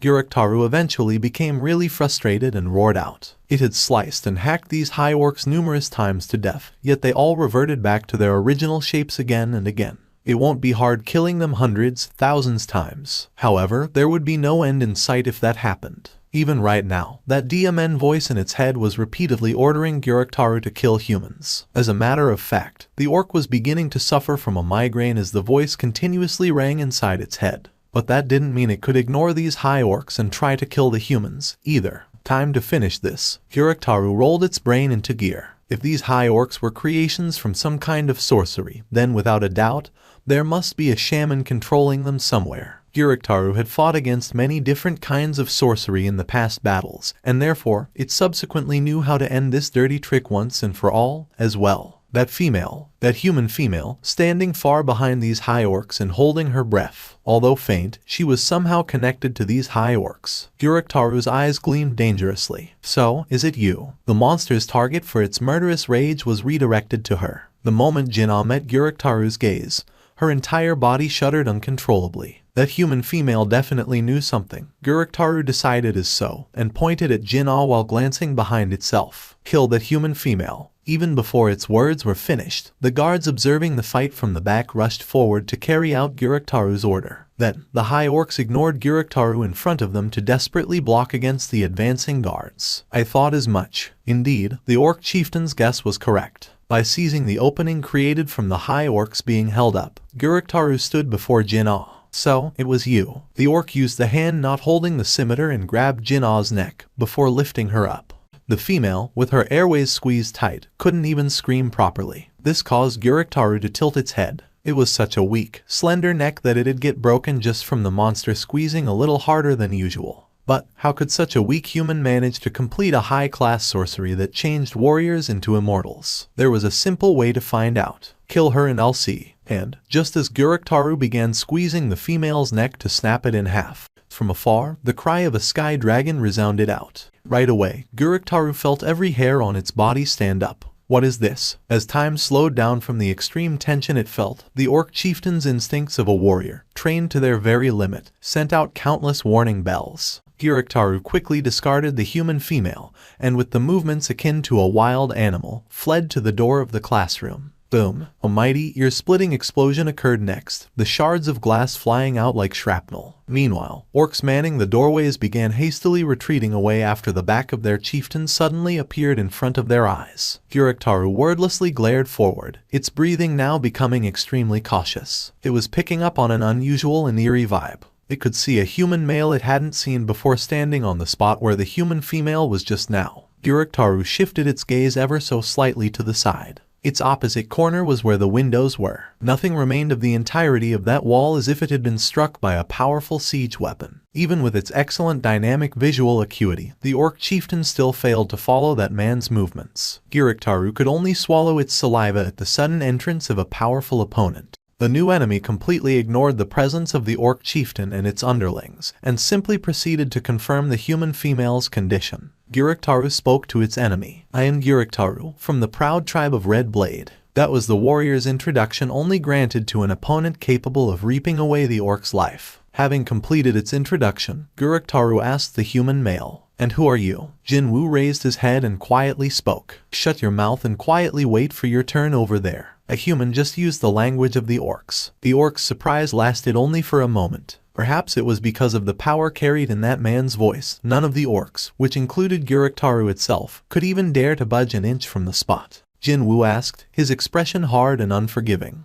"Are you all right, Appa?" Jinwoo finally stopped coughing and jumped into his embrace, tears streaming from her eyes. Jinwoo gently stroked her hair as if he was soothing a scared child. Appa, Jinwoo's Appa. That means, the students finally realized who the man in front of their eyes was. He was Seong Jinwoo, a hunter ranked S. We're saved. He very cautiously separated his sister from him as she tried hard not to leave his side. He then called out his shadow soldiers matching the exact number of the surviving students. "Everyone, follow my summons out of the building." The students nodded their heads, and the soldiers proceeded to pick them up in an embrace. As for Jinwoo, he entrusted her especially to Ygritte. "Please wait for me downstairs, okay? I'm going to join you very soon after dealing with this." Normally, Jinwoo would try to stop her Appa, telling him that they should go together regardless of whether he was a rank S hunter or not. No, she'd still say that even if he was something greater. But now, she couldn't do that, because Jinwoo's current expression was far too scary for her to say those words. So, Jinwoo could only nod her head. Jinwoo gave out his signal, and the soldiers carrying the students jumped outside of the destroyed wall one by one. Orcs in the corridor flinched slightly at the sight of the almost caught prey making their escape. When that happened, Jinwoo glared at them with his ice-cold eyes. I told you not to move. Like some kind of a lie, all orcs stopped moving altogether. None of them could go against his glare. After confirming that all of the students had left the classroom safely, Jinwoo turned around to face the orcs. He didn't let them leave because he was worried about them getting injured. These measly orcs. He was confident of killing them all in the blink of an eye. He simply didn't want to show his little sister or other kids what was about to happen in here, that was all. And now, there were no more eyes watching. Gyuriktaru asked him again, "Who are you? How can you speak our tongue?" Jinwoo ignored the orc's words and slowly made his way over to them. Realizing that the human male had no intentions to answer back, Gyuriktaru bared its fangs and shouted out, "Attack!" The brave orc warriors pounced on Jinwoo all at once after hearing the chieftain's order. When they did, the time froze. Within this freeze frame of a moment, Jinwoo leisurely walked in between the orcs that were moving agonizingly slowly, and proceeded to destroy them one by one. He didn't even need to take his weapons out. He only needed to use his finger. Every time Jinwoo's finger brushed by an orc, heads, shoulders, wrists, waists and midriffs of the monsters exploded into bits. And after utterly destroying over 20 orcs in one blink of an eye, Jinwoo stood before Gyuriktaru. Jinwoo's left hand grabbed Gyuriktaru's mouth and jaw, and the orc could only whimper pathetically. Jinwoo walked forward just like that and slammed the orc's head against the corridor's wall. The empty corridor reverberated with the thunderous boom. Jinwoo's gaze shifted towards either end of the corridor. It was filled with the remains of the students. It was truly a hard-to-look gruesome sight to behold. However, Jinwoo didn't avert his gaze and imprinted the sight of every single one of these kids in his mind, just so he could demand reparations from the guilty one responsible. Jinwoo shifted his eyes to Gyuriktaru. Why? His voice was incomparably icy. Why does your kind want to kill humans to this extreme level? Gyuriktaru had long lost its desire to resist and could only tremble in fear as it replied. In our heads, telling us to kill humans. Jinwoo became momentarily confused. Kill humans. He had heard of the exact same thing before. But, back then, he interpreted the word humans as another term for hunters. But it seemed that the word human really did mean all humans, now that he got to hear this monster's reply. Then, what about me? Jinwoo asked the orc again. Do you not hear the voice telling you to kill me? He brought his face closer. It was inevitable that Gyuriktaru would look into Jinwoo's eyes. The orc began shaking its head and shivered hard as if it had discovered something in there. Forgive me. Something impossible happened. The brave and mighty great warrior of the orc race began shedding tears like a little child. Jinwoo felt the inside of his head suddenly cool off as he watched the terrified monster cowering before him. So, that's how it is. He was not being seen as a human even in this guy's head, was that it? Well, it doesn't really matter. Jinwoo wasn't all that interested in how monsters viewed him. No, he simply killed them because they were out to harm humans. Gyuriktaru shivered and continued sob as the fear it couldn't overcome completely enveloped it. Please, forgive. Jinwoo replied. I'll forgive you. And then, he summoned the Demon King's short sword. However, do not think that the process will be a painless one for you.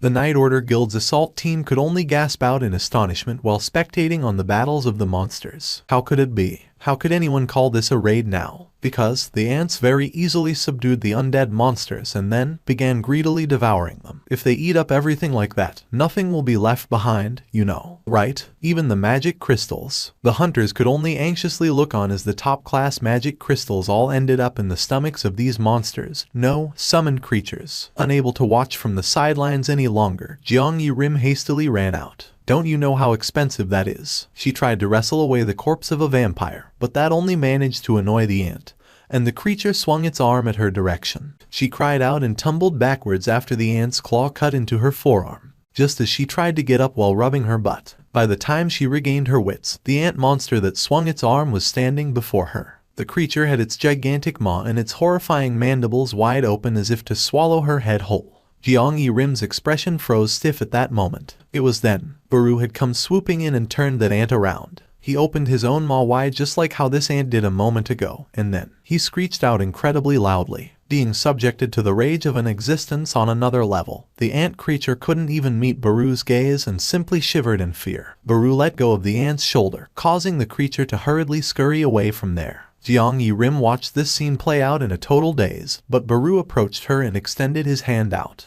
Still stupefied over everything, she grabbed the offered hand and was able to finally stand back up. She was about to say something, only for her lips to stop. Because she saw the gentle blue light circulating around Baru's fingertips, that was why. Healing magic. Jeong Yi-rim's brows shot up real high in surprise. The wound in her arm healed up immediately the moment that blue light touched her. After confirming that her wound was completely cured, Baru turned towards the ants and shouted out. That caused the ants to end their mealtime and began moving deeper into the dungeon's interior. Jeong Yi-rim watched the back of Baru and murmured to herself, "How can a summon cast better healing magic than me?" Because of the nature of the incident itself, a massive crowd of people had rushed towards the school's perimeters. "My son goes to this school. Get out of the way."